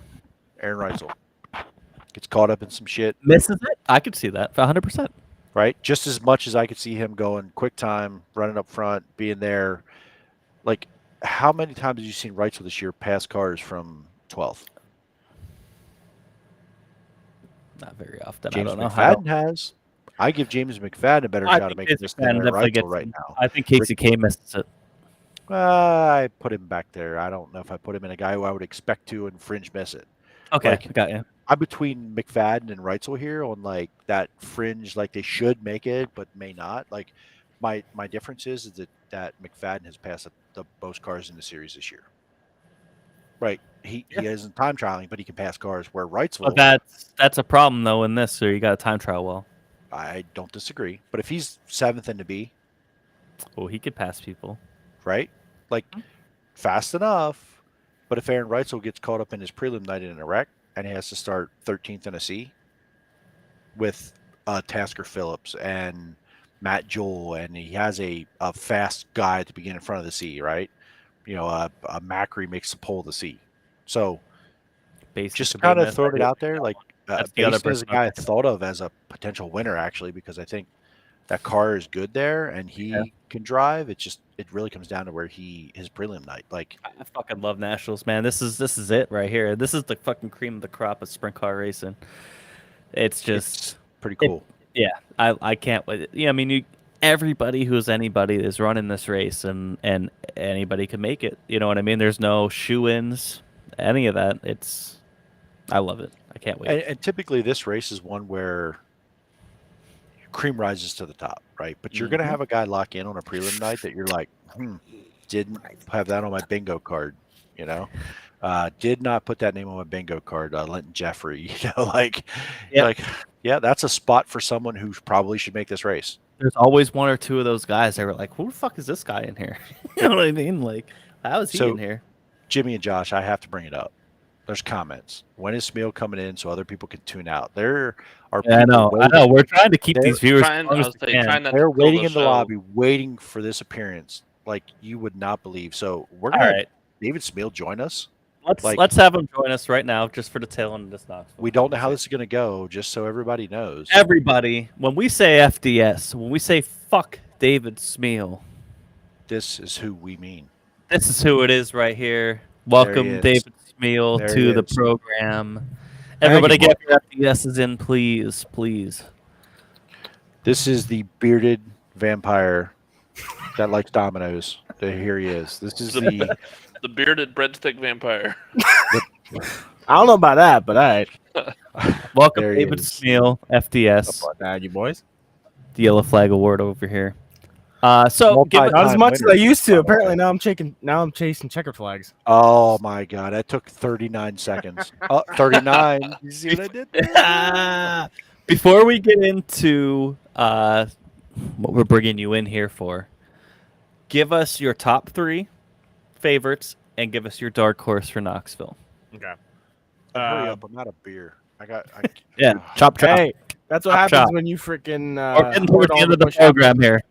Let's go. You hoard all the bush apple in whatever county you're in, bud. All right.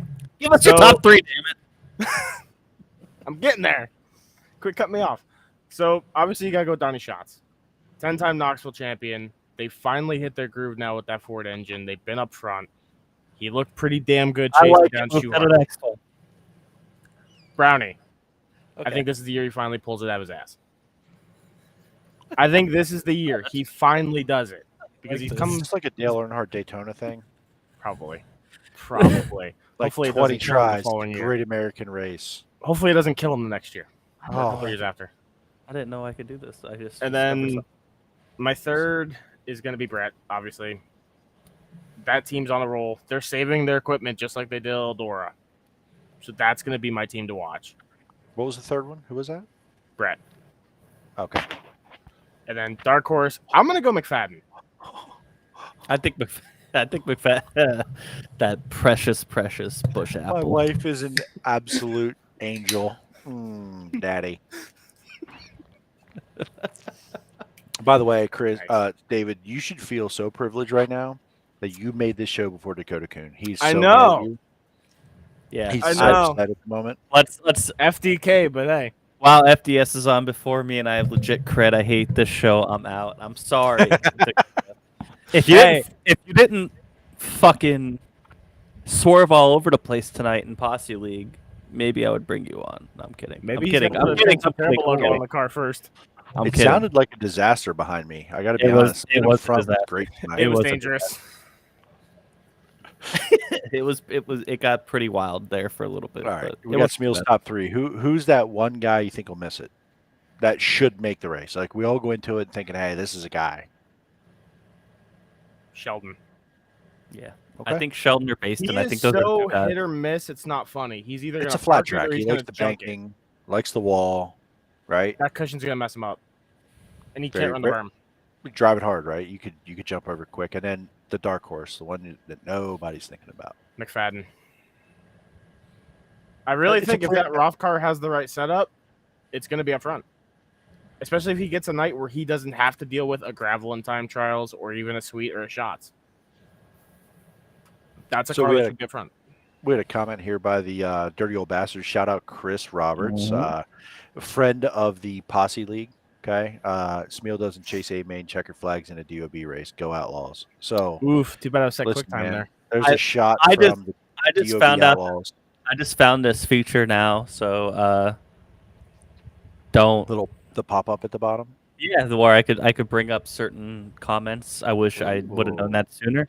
So hey, we're learning here, bud. You know, we're shit talkers first and streamers second. So Hey, Yeah. too bad Chris has to handicap the posse with a 20-mile-an-hour wind to keep us in the back of the field at the Grove. oh my Oh, I goodness. ballparked it that one night there. I had no idea that was I- happening. I went on 1 and 2. I Casey Caned that thing, dude. I was gone. Like an airplane, dude. Like a Logan Wagner airplane out of the airport. Casey Kane I style. had help. I had Leading. help that night, Chris. So let's get into kind of the reason why we're bringing Why you is he on. here anyway? What happened? So, Full Throttle Motorsports League that we have been running on Wednesdays, the Asphalt League. Here he is already. He motherfucker already has it in the Self background. promotion to the max, bro. Like this Already guy. got it in Do it for the brand, background. baby. Do it for the I'm gonna brand. have to get a Jay-Z photography shirt or something next time. Like anything I do good in life, I'm gonna, nah. Shout out Smeal, dude. He did his job. He was smart. He didn't have a pit road penalty. He Didn't wreck it under caution again. planned it right. Even though Jimmy had disagreed with our no tire strategy at the end, Jimmy was kind of shitting on us for it because he pitted, we didn't, so we made the wrong decision. Clearly, Yeah, that's true. But Chris, guys are Chris crazy for and myself and David all decided not to pit. I needed track position. Those guys were kind of up front-ish. I needed track position to give myself a shot. I knew I had a good car. Actually got by David on a restart with coming to a couple to go. 15. Put myself on the front row. I jumped the restart with the new iRacing start zone. I didn't even jump the start. I happened to have a nose ahead of the leader as he took off. So he actually beat me to the start finish line. He beat me out of the start zone, beat me into turn one, but I got a penalty. So I tried to get out of the way the best I could. Let David to fight it out with Chris and a couple of either other teammates and or competitors in the league. And he did his job and finished it off. So shout out, congratulations, my guy. Richmond winner, right? So short track, number one. Number two, saved some tires, hung around, made the right calls, did what you had to do, stayed out of the crap, right? And really, to be honest with you, that Full Throttle League, man, I couldn't be more impressed with the folks that are there. It doesn't need over admin. It's not some big hyped up machine. Guys want to go out and do the best they can for their race. So shout out to those guys, and I'm excited to see where that goes, to be honest with you, because I've been in some other things, a lot of dirt stuff. Being an asphalt rookie in a sense, it's been super fun to be a part of, and it's been good racing. So, but dude, David Smeal, shout out, dude, congratulations. You did a good job, my guy. Thanks, brother. Let's not forget, I almost threw that race away. Panicking pit on lap 40 under green because I had no tire left. Listen, Went a lap down as the caution came out. Got lucky. Field disagreed, right? The entire field was like, "What is he doing?"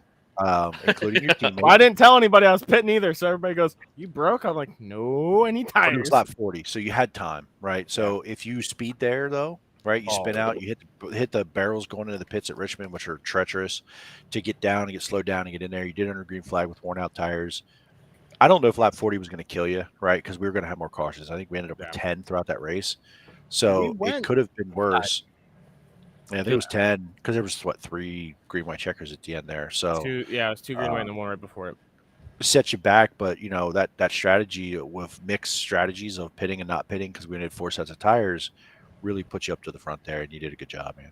Yeah. Hey, and shout out to you and Chris, but bonus points for 0 incidents at Richmond.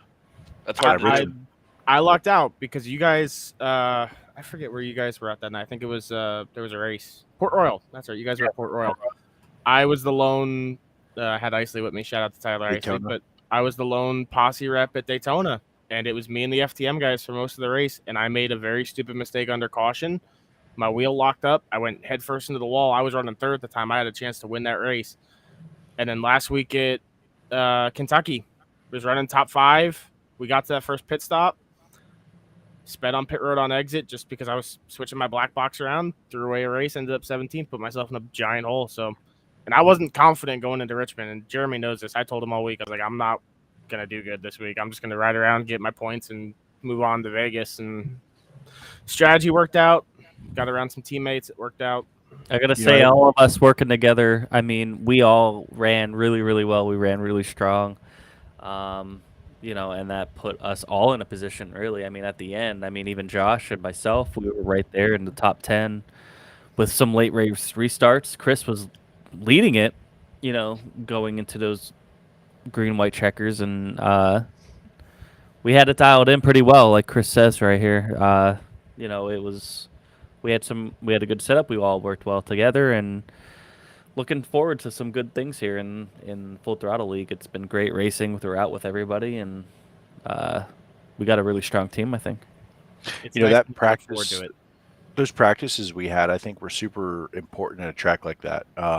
Yep. Learning entry, learning breaking points, learning, you know, That was big. some different techniques on the entry and exit of each corner, because it's such a unique, Richmond's such a unique track that, you know, we're dirt guys, right? Josh is probably our non-dirt guy, so like I look at him as like our experienced leader in asphalt.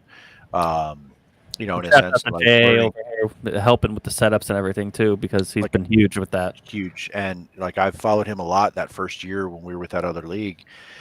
I just learned and was like, man, this guy, like he gets it, especially like in my opinion, short tracks. Like that's where I struggle is braking, and I'm not good at it. And I admitted that going in, and I ran a ton of laps at Richmond just to get that figured out. And you know, I think all of us practicing throughout the week made a huge difference. We didn't make huge changes to that setup. Like we found a couple little things here and there that was pretty good, what we had, and then we ran the laps and figured out what we needed to do. The race strategy, I don't think played out like I thought it would. You know, with that 40 lap pit, I thought 40 laps was like where we needed to be pitting, and all of us just kind of were like, all right, we'll just keep going here, right? So we just kind of went along with it. That's the hard part about those races is you don't know what other people are going to do.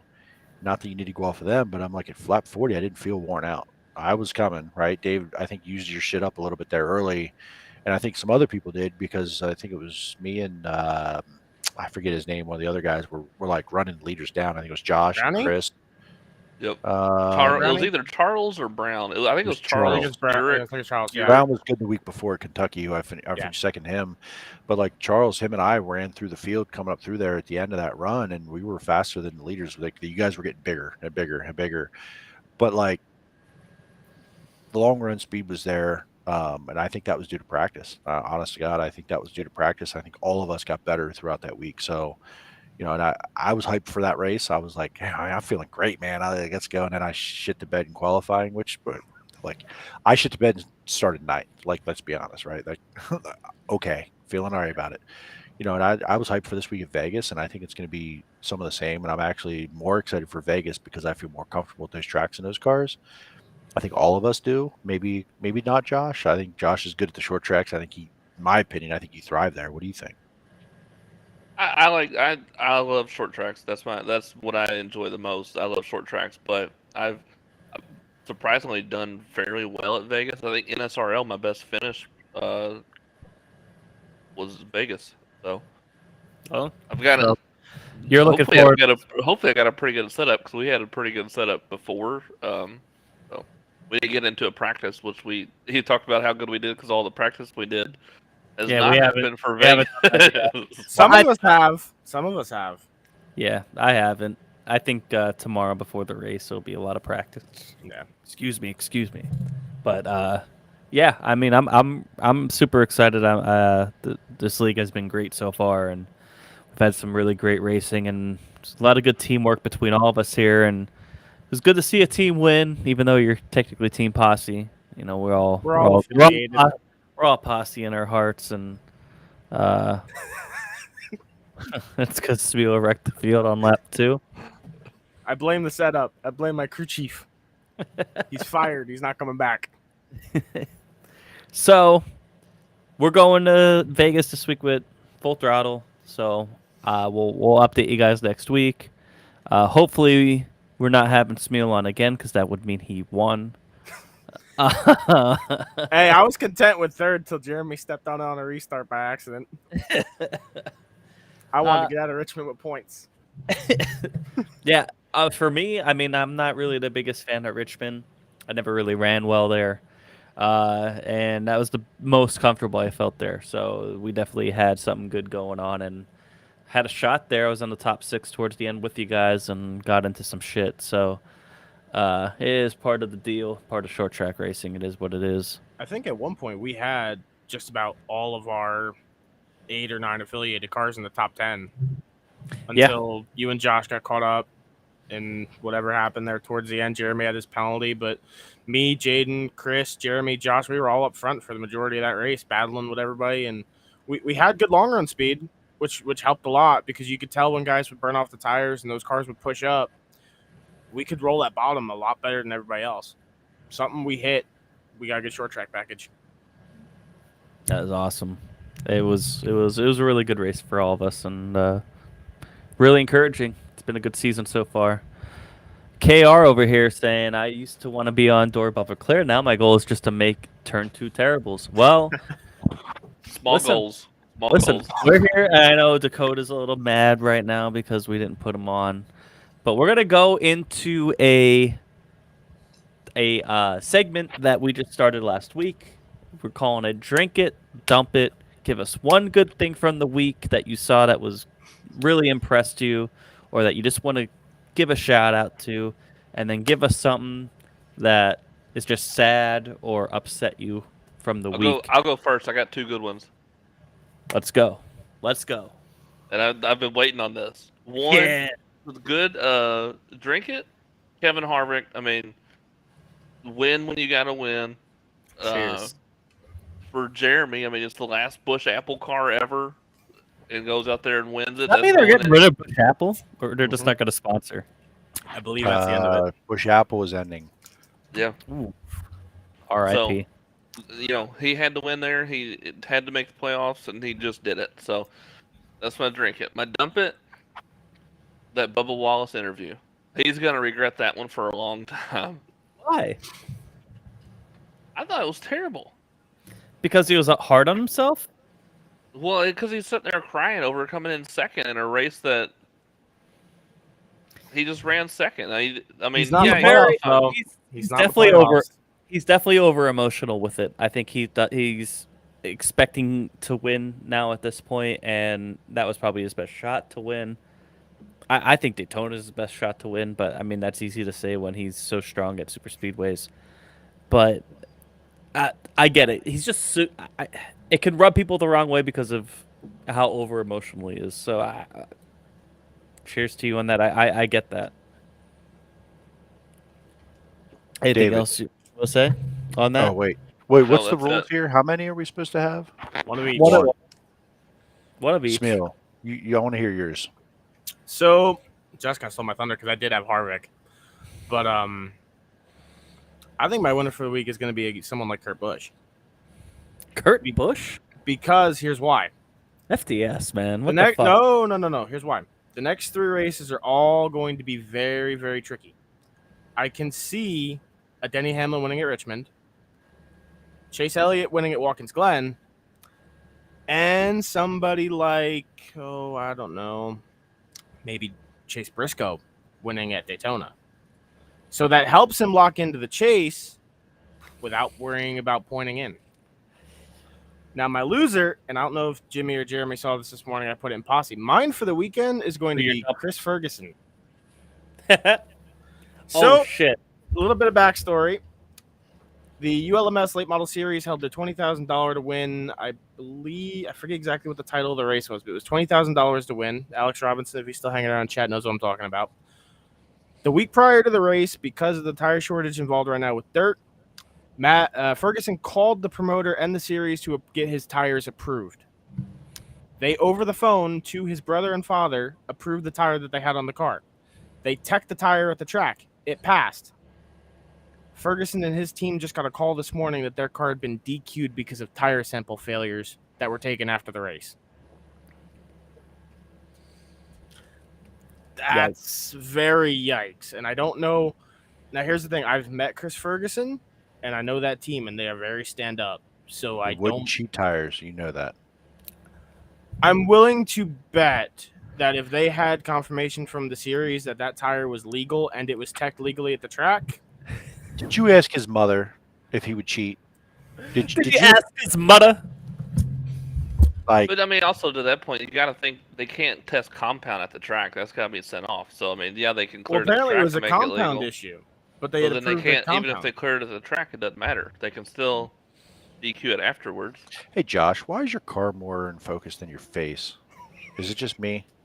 What's going on Yeah. there, bud? Too many bush apples. Oh, yeah, but Nice. something's going on there, my guy. Yeah, I don't know.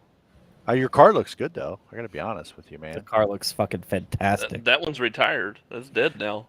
I'm gonna let Jimmy have the last one here, so I'm gonna do mine. My winner is Harvick. I mean, their whole season was in jeopardy right there, in my opinion. Right, like that's not a team that's used to being out of the playoffs. That's not a team that's goes 60 races without a win. That's not a team that is not. They're not used to this. So they overcame a lot this year, and following that team closely, Harvick has admitted the cars are better than him. Childers has admitted they went the wrong direction at the beginning of the season on theory. He has to put grease on the bottom. Have you seen this thing where they had to put grease on the bottom of his racing shoes so he could feel the throttle better, have a better feel for it so it slides, because these are floor mounted pedals instead of downward mounted pedals. So it got to be Harvick for me. This is one of those weeks where if this was his 11th win, I'm probably finding something different. But shout out to those guys. So thumbs down. I got to look at man, I don't know, what, drink it or dump it, right? Dump it. Drink it or dump it. Yeah, you could pour one out. Like, it could be sad, or it could be you're upset about, like, something that you're upset about. It could be anger, it could be sadness. Devin Borden, man, that Ooh, poor yeah, Royal, I love that one. That poor Royal crash. New team. I think they've been pretty good actually. Like, they've been, as far, I don't want to say new team, but it's a new team. Like, they may have had cars sitting around with wings on them and red paint on them, right? Or they've been wrapped, but that's a new crew chief, that's a new driver, that's a some new equipment put on that car, obviously new shocks, suspension. So, that was a shame to see him wad up a car that was probably the best car at that time. So that was a shame for those guys. I like Devin; he's a good kid. Talked to him a lot in the pits, done a lot of photos for him, and just seems like a good dude. In my opinion, I didn't ask his mother, if he's a good kid or not, but ask his mother. All the other politics aside, with all the drama that's going on around that 39 Who's fucking split bullshit, right? Like, I think that was a thumbs down for me. That would have been a big. As much as I enjoyed the GMAC win there, that would have been a good shot in the arm for that team. Yeah, 100%. KR over here saying that guy must be cheating because I know I am, and they are still faster than I am. And we're gonna go, before I get into mine. We're gonna go with Chris. Chris is putting his in the chat here. Winner Ty Gibbs. He took He's mine. not here. Doesn't matter. He's taken mine here, and that's okay because I have multiple, and that was one of them. Ty Gibbs, man. I mean, you can't, bro. I mean, 10th place in your third Cup race is almost as good as winning your first Xfinity race. You got just insane what he's doing, and what really impressed me the most is there's a video going around. His calmness through that, because he almost got involved in that big 9-car pileup. His calmness through that, like, they said, "Hey, how you doing?" "I'm pretty good. How about you, bud?" Like, I'm becoming a Ty Gibbs fan. I don't want to, damn it. Like, I don't want to, because I know kind of how he's getting there a little bit, and it's not something I'm 100% behind. But you can't deny the fucking kid's talent. It's so good. I want so bad to be a Ty Gibbs fan. I would be a Ty Gibbs fan if they didn't interview him. His interviews just seem so fake and so like. I agree. So, That's the thing. I think that's the thing. When you catch him in the moment, he seems he seems like a cool kid, man. Like, he's got a good head on his shoulders, man. I mean, I can't deny it. I do question some of the maturity at times, right? And I think, listen, if we're going to question his, but let's compare him to Noah, right? This kid's ran 20 Xfinity races at this point. He's been in ARCA. Him He's and 19 years Sam old. Mayer have problems, right? Like that's part of being aggressive, being young, but he's a winner. He's figuring out how to be an adult. Put yourself in his shoes. How old is he? 19, man. 19. Like 19 years old in front of 19 80. at the highest level of NASCAR racing. I'd be Right. acting a fucking fool. I'm 40 and I'm an idiot. Yeah, yeah. Okay. I was about to say the same thing. This kid is 19 years old, the grandson of Joe Gibbs. Like, Legend. relax. Let this kid live, man. He gets out, thanks Exactly. Jesus. It's awkward and weird and like It is. super It's scripted, awkward. But like, let's be I'm- honest, man. Like, I'm at the point now with Ty Gibbs. I'm over that. Because I know where you're going with I that. get out I'm and start I'm thinking over it. strippers and like pit lizards from the night before. Like, I'm an idiot. Like this kid. If we're gonna we're really gonna knock this kid for some of this stuff, like we shouldn't, man. The kid's a No, he's natural doing talent. the right thing.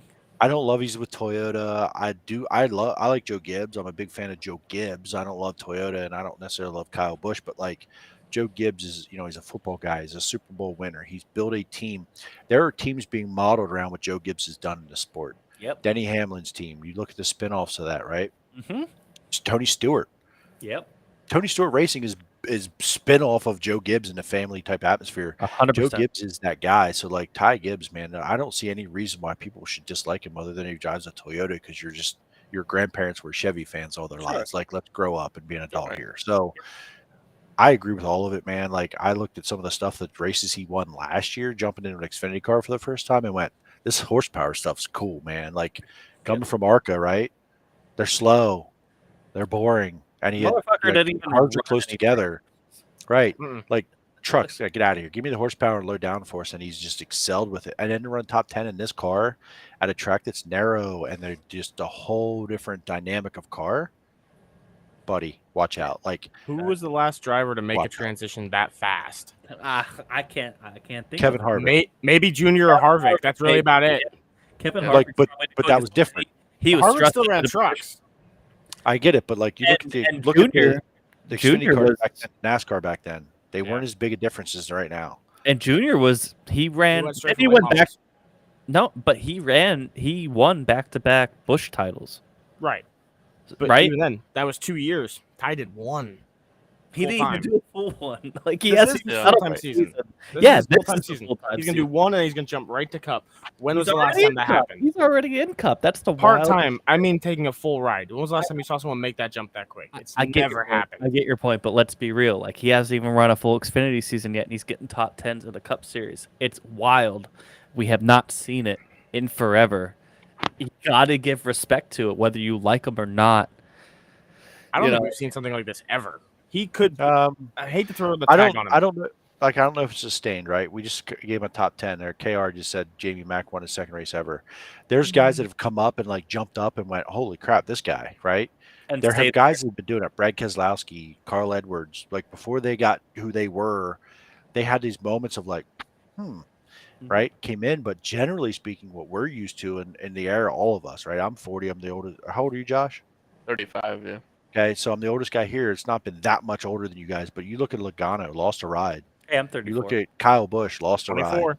Eric Jones, Daniel Suarez. These guys are not hacks, bro, and they got kicked out of major rides before they found their thing, and it doesn't just happen like this. Like even look at Harrison Burton and Austin Cindric. I don't know if they were the most cup ready guys in like recently. I agree. Austin Cindric, I thought he was going to come in and light the world on fire, and he's been trash. I don't Let's know talk about Briscoe. that guy couldn't finish races 3 years ago. Like Yeah. He was so good at Xfinity, he had no choice but to come up to Cup, and now this year he's Well, barely a he top matured a 25 lot. driver. His last year in Xfinity, he matured a lot to get He this did. opportunity, right?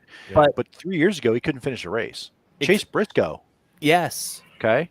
So there's some maturity there, and some of this happens while they're in Cup, not Xfinity. So I still think even if Ty gets this ride, like next year, you're like, going to see struggles.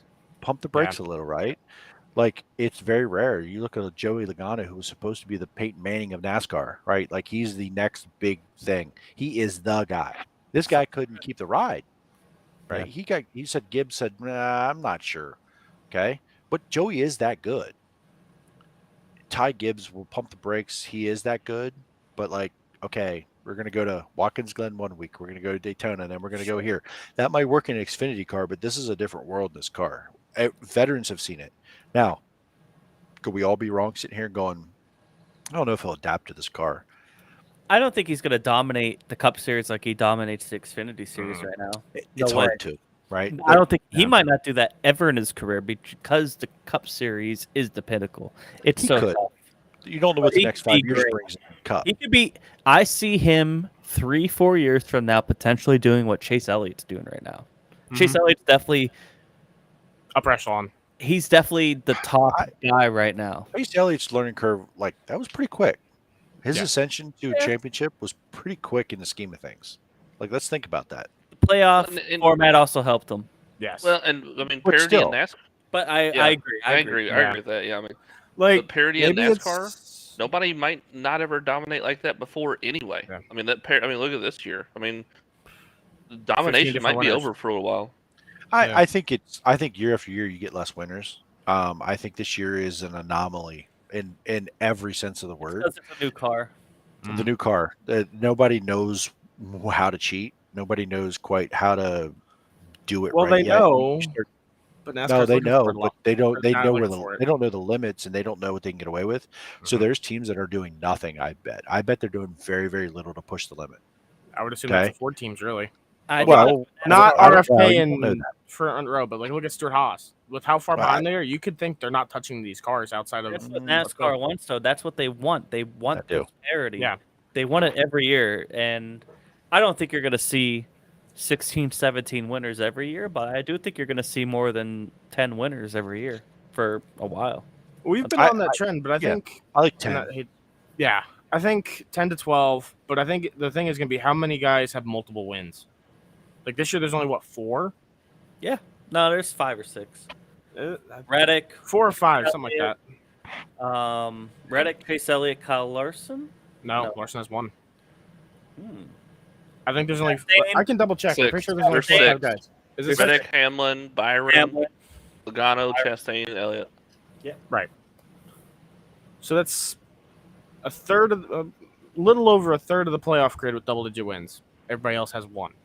Right. I don't The think thing- you're going to have a year like next year, though, where you're going to have guys like Suarez and a Cindric, because that's a Daytona race. Those are crapshoot. I don't think you're going to see as many guys get these wins where it's like, where did that come from?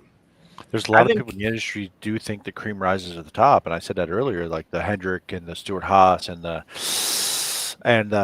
big teams only get bigger and they get better and they figure it out faster than the small teams because they have the resources and the money and the manpower. They figure it out and it doesn't take much right now, right? Look what a little piece of tape did. Exactly. And I like, think Guys are looking for half a tenth a It's lap wi- over a 30-second lap. Okay. it's wild that they're looking for that, and that's what it's taking to cheat Get it. at this point. Yeah. And I think that's a good thing for NASCAR. I know we're going to bitch about it It at is. times. I Sorry. just want to be able to pass each other and run around each other and make moves. Yeah. Like, And you give me have some that tire right now. wear. You Right. have that right now. Yes. No matter where Well, they go. Some places, right? Like Martinsville needs fixed. Richmond, Phoenix. Short Short track, track a couple they short broke tracks. Right. They broke short tracks because the shifting is really that problem. But shifting in tire wear, like if you get Martinsville to wear out and you get Phoenix and Richmond to wear out, okay, they're going to shift. Great. I'm in. Just wear the tires out then. Have people do different strategies. Have them comers and goers and slow them down because they're already slow tracks. So, yeah, anyway, whatever. In another vein, though, how much does that do to stage racing? Because think of it like our Wednesday night week, we don't have stages anymore. We don't have stages. Yeah. So we're running based on how far we can Also push running- the car. much shorter races too. Yeah. So we're at the point where we're finishing races in about 50 minutes, and you have that pit strategy naturally. Come in. Yeah, I'm fine Stage with racing, short you don't race. have that. I'm fine with stage racing though. I think it's fine. I do Yeah, think in a way it takes away from strategy. That's my only problem with it. It takes away from Add bullshit strategy. precautions. That's all it did. I agree with that, and I think it actually adds strategy because now you're not just going until the end of your tires or to the end of your fuel run, because they strategically make those stage breaks where you have to pick and choose. So I think it adds pitch strategy instead of takes it away. with the stages. Well, yeah, and the points, giving out points at the end of the stages And that matter. too. Like that, Yep. that depending on the part of the season, what team That's you're why with. that's why you see comers and goers, because you'll see guys that are in the playoff. Like right now, you see guys that are well into the playoffs trying to get those playoff points, stay out and change their strategy just because they're trying to get extra points right now, guaranteed, instead of trying to win a race. Yeah, And, Yeah, and I think that adds to the fact that people aren't winning. More people are winning races. The only time I have problem with stages is road courses. When it's a I 3-minute agree. limit. I agree. So, Road courses. Give yeah. out the points. Just keep it green. Just give out the points. Keep it green until it needs to be yellow. Let that strategy play itself out. To stop a Road America and have a 13-minute one lap of caution, and they have to run 3 of them. Come, give me a freaking break, man! Like, Well, no more let's, Road America. So let's be smarter about this, or whatever. I don't give a shit where it is. Like, Chris give me a says break. fuck Here. stages. I say fuck Chris. So Yeah, why is he still awake? What's he? I don't never even know know what he's doing doing. out there. Hey Where man, is how the he? hell do you still have service in that tent? this motherfucker has service enough to chat. He's like sent 100 messages, but he can't be on the show right now. Yeah. Curious. Hey, by the way, Artificially, bro. I you mean, spelled it wrong. and not just that. It's artificial by how Goodyear makes the tire. It's artificial by how big of a fuel cell you could run. They've been artificially doing it for years before the stages. So let's be real. Yeah, just threw debris cautions. Or debris cautions. So A car mean- blew a tire and he's out of the way. Yellow. Right. There's debris. Right. The guy runs out on the track, doesn't pick anything up. Debris. what was your loser? Did we go over that or no? Who? We got sidetracked again. Or- I think. yeah, we got sidetracked. Mine was Devin Borden, yeah. Oh, Oh, yeah, yeah, yeah, yeah. Yeah. That's right. All right. Stepped on it. We went over Chris's winner was Ty Gibbs, which was going to be mine. And then his loser was JJ Yaley. R.I.P. That's a good one. I like that. It's hard to Feel be a bad loser when calling you're already at the JJ back. Yeley that. Yeah, he's already. And JJ, go back to dirt, please. Who I won the- blame Rick Ware, but for that, Yeah. but if it was Cody Ware driving, I blame Cody. Yeah. I'm just saying. I gotta do 2 straight up.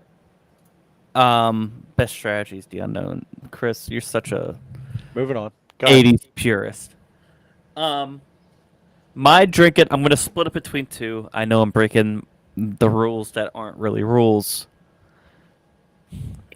First one, NASCAR wise, Eric Jones, man, he is super impressed. He has been very good. I think he can win and really shake things up. He's been running top 5, top 10 for weeks now. So, shouts out to Eric Jones and that whole Petty GMS team, because if they do sign Nova Gregson here, that's going to give a shot to that team, and that team is on the uprise. Not necessarily where Trackhouse is, but I could see them doing what like Cog's doing, and it's good. It's great for the sport, and Eric Jones is a great driver that is really leading them into the promised land. So, shouts out to Eric Jones. It's nice to see Petty no longer be a back marker. Absolutely, yeah. It's nice to see that car up there, man. I mean, it's they haven't been that great in a long time. That's my pick for Daytona. Eric Jones. That's not a I bad agree. I could see him winning Richmond, to be honest.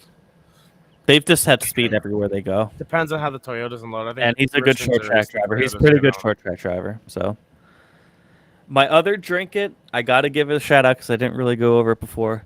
Renegades of Dirt and Alex Robinson put on a great show at Sealands Grove. I was there on Saturday.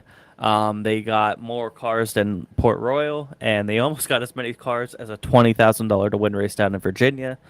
And they put on a hell of a show. I don't even really like late models that much. Alex was great in the booth. He really brought. Oh no! Sorry, Chris just jumped in the middle of this. Hold on, I'm gonna bring him in. Oh no. Oh, Chris no. Lynn. Now wait, I have a bedtime. it's okay. Thank God I'm off tomorrow. I don't. So I want to give a shout out to Alex Robinson.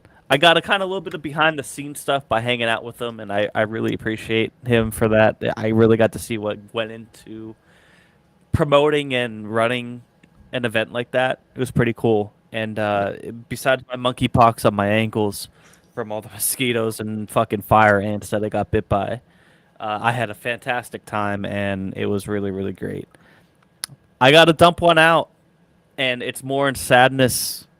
Denny Hamlin, man, he had the best car. I don't care what anybody says. He has the best car all weekend, and kind of fucked himself out of a win there with his strategy and everything.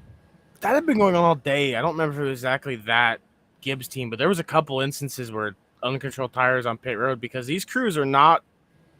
I understand the pressure of a timed stop, but they've got to get. It's not safe to just be chucking the tires at the wall like that and praying somebody grabs it. Yeah. Yep. Like, look at IndyCar. They got 4 guys around the car, tires off, tires on, car's gone. I agree. They I need a think system like NASCAR's that. got to figure something out. Now that they went to the single LUD system, they could do something like F1 or IndyCar or something like that. Yeah. So, Shout out though for Alex's interview. First professional interview was record. yeah. Shout out to Scrub.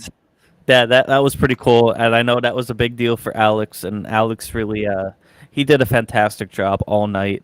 He really did his homework. He sounded great, knew his shit. It was awesome. And the Renegades of Dirt, they're doing some really good things. They're paying well for these late models and modified drivers, and they're traveling up and down the East Coast. So we hope to see him in PA a little bit more. And I believe awesome they job, have Alex.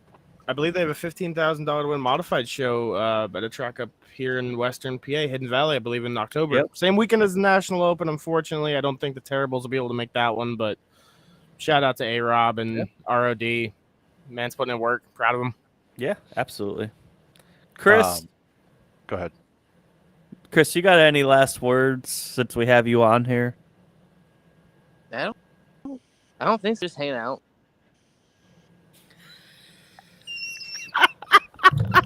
Okay, so hey guys, I mean, All right. the high quality input there, bud. Small City Slams. Perfect. Boys. Hey, man. Listen, the all I acoustics got to must be do is crapping out thank there. Jimmy and Josh here for putting him on here as a main host, and I get to sit here on the sideline and listen to this every week. While you just have that kind of input from Chris. Like, here I am sitting here going, man, these guys, Let's all man, I dump love one these guys. All done. These are my boys, and you have that kind of input. I mean, how could I top that? Hey, shout out to my Aussie buddies too, man. Craig Dunn, yeah, you cunt. I was supposed to fit that in here somewhere. Apparently, that's like saying "Hey, bro" in Australia. Right. So Go that's say it to my Kerry boys. Madsen. All my Wicked Cushion guys, I said. So the Wicked Cushion guys, all the guys that we race with in dirt, not just the Brent Marks guys, but KR was in here tonight, Craig Dunn, Weston Newell, Chris Roberts from DOB, a lot of those guys, Richie Preston and Braden Eiler and all those guys. Like there's a pile of them, and they're probably the reason I'm sitting here, because I wouldn't have met you guys if I didn't meet them or get involved in that. So shout out to all those dudes, and I appreciate you guys having me here tonight, man. It's been fun. Thank you so much for jumping in for this clown. Hey, man. I love Chris too. But we really appreciate you jumping in. Smeal, thanks for coming on. I know you've been dying to get on here, and for good reason. You bring in some good input, man. Yeah. Hey, hopefully I'll be able to make a full-time appearance one of these days. We'll do that. I mean, we're come celebrate the win for the brand. Yeah, for sure. And what I was trying to say before with the drink it and dump it, man, like we had a lot of fan engagement tonight, and we really appreciate all. I think it's a little bit of the Jeremy Zarfos effect. Shouts out to Jeremy. Thank you so much for coming in. Easy money. But I would love to see the drink it or dump it segment. Any one of you guys that come in and regular watch, and participate, we'd love to bring you guys on. Straight up, just get different opinions other than our dumbasses every week. So, Chris has a thought. Chris, do you want to give us your thought? Yeah. So my thought is, if we got a part of the show this way, we wouldn't even need Jeremy. I could just, yes, I can. Are you saying we don't need you? Is that what you're saying? That's what You I don't heard. need me. You don't need me. No, we need you, Chris. You're I'm the saying- catalyst, bro. Everyone that's watching, everyone that's on this stream right now, either talking into a microphone or watching us through the stream, you're all needed. This is part of the T2T community, man. Straight up. Hey, man, when Chris opens up his mouth, that's how I know it's time to go to the bathroom. Same. I don't. Holy shit! What just happened?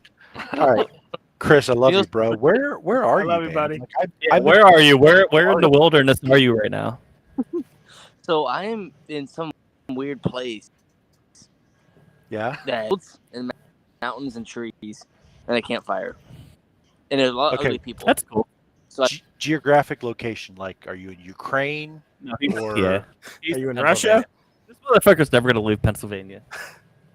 Well, I know. I got a text this afternoon that said, "Hey, are you working tomorrow? I need to go to a store near you." And I was like, "No." So we're in this place, call it, but it's a tent that's on a deck that's more like a cabin, 40 miles from State College.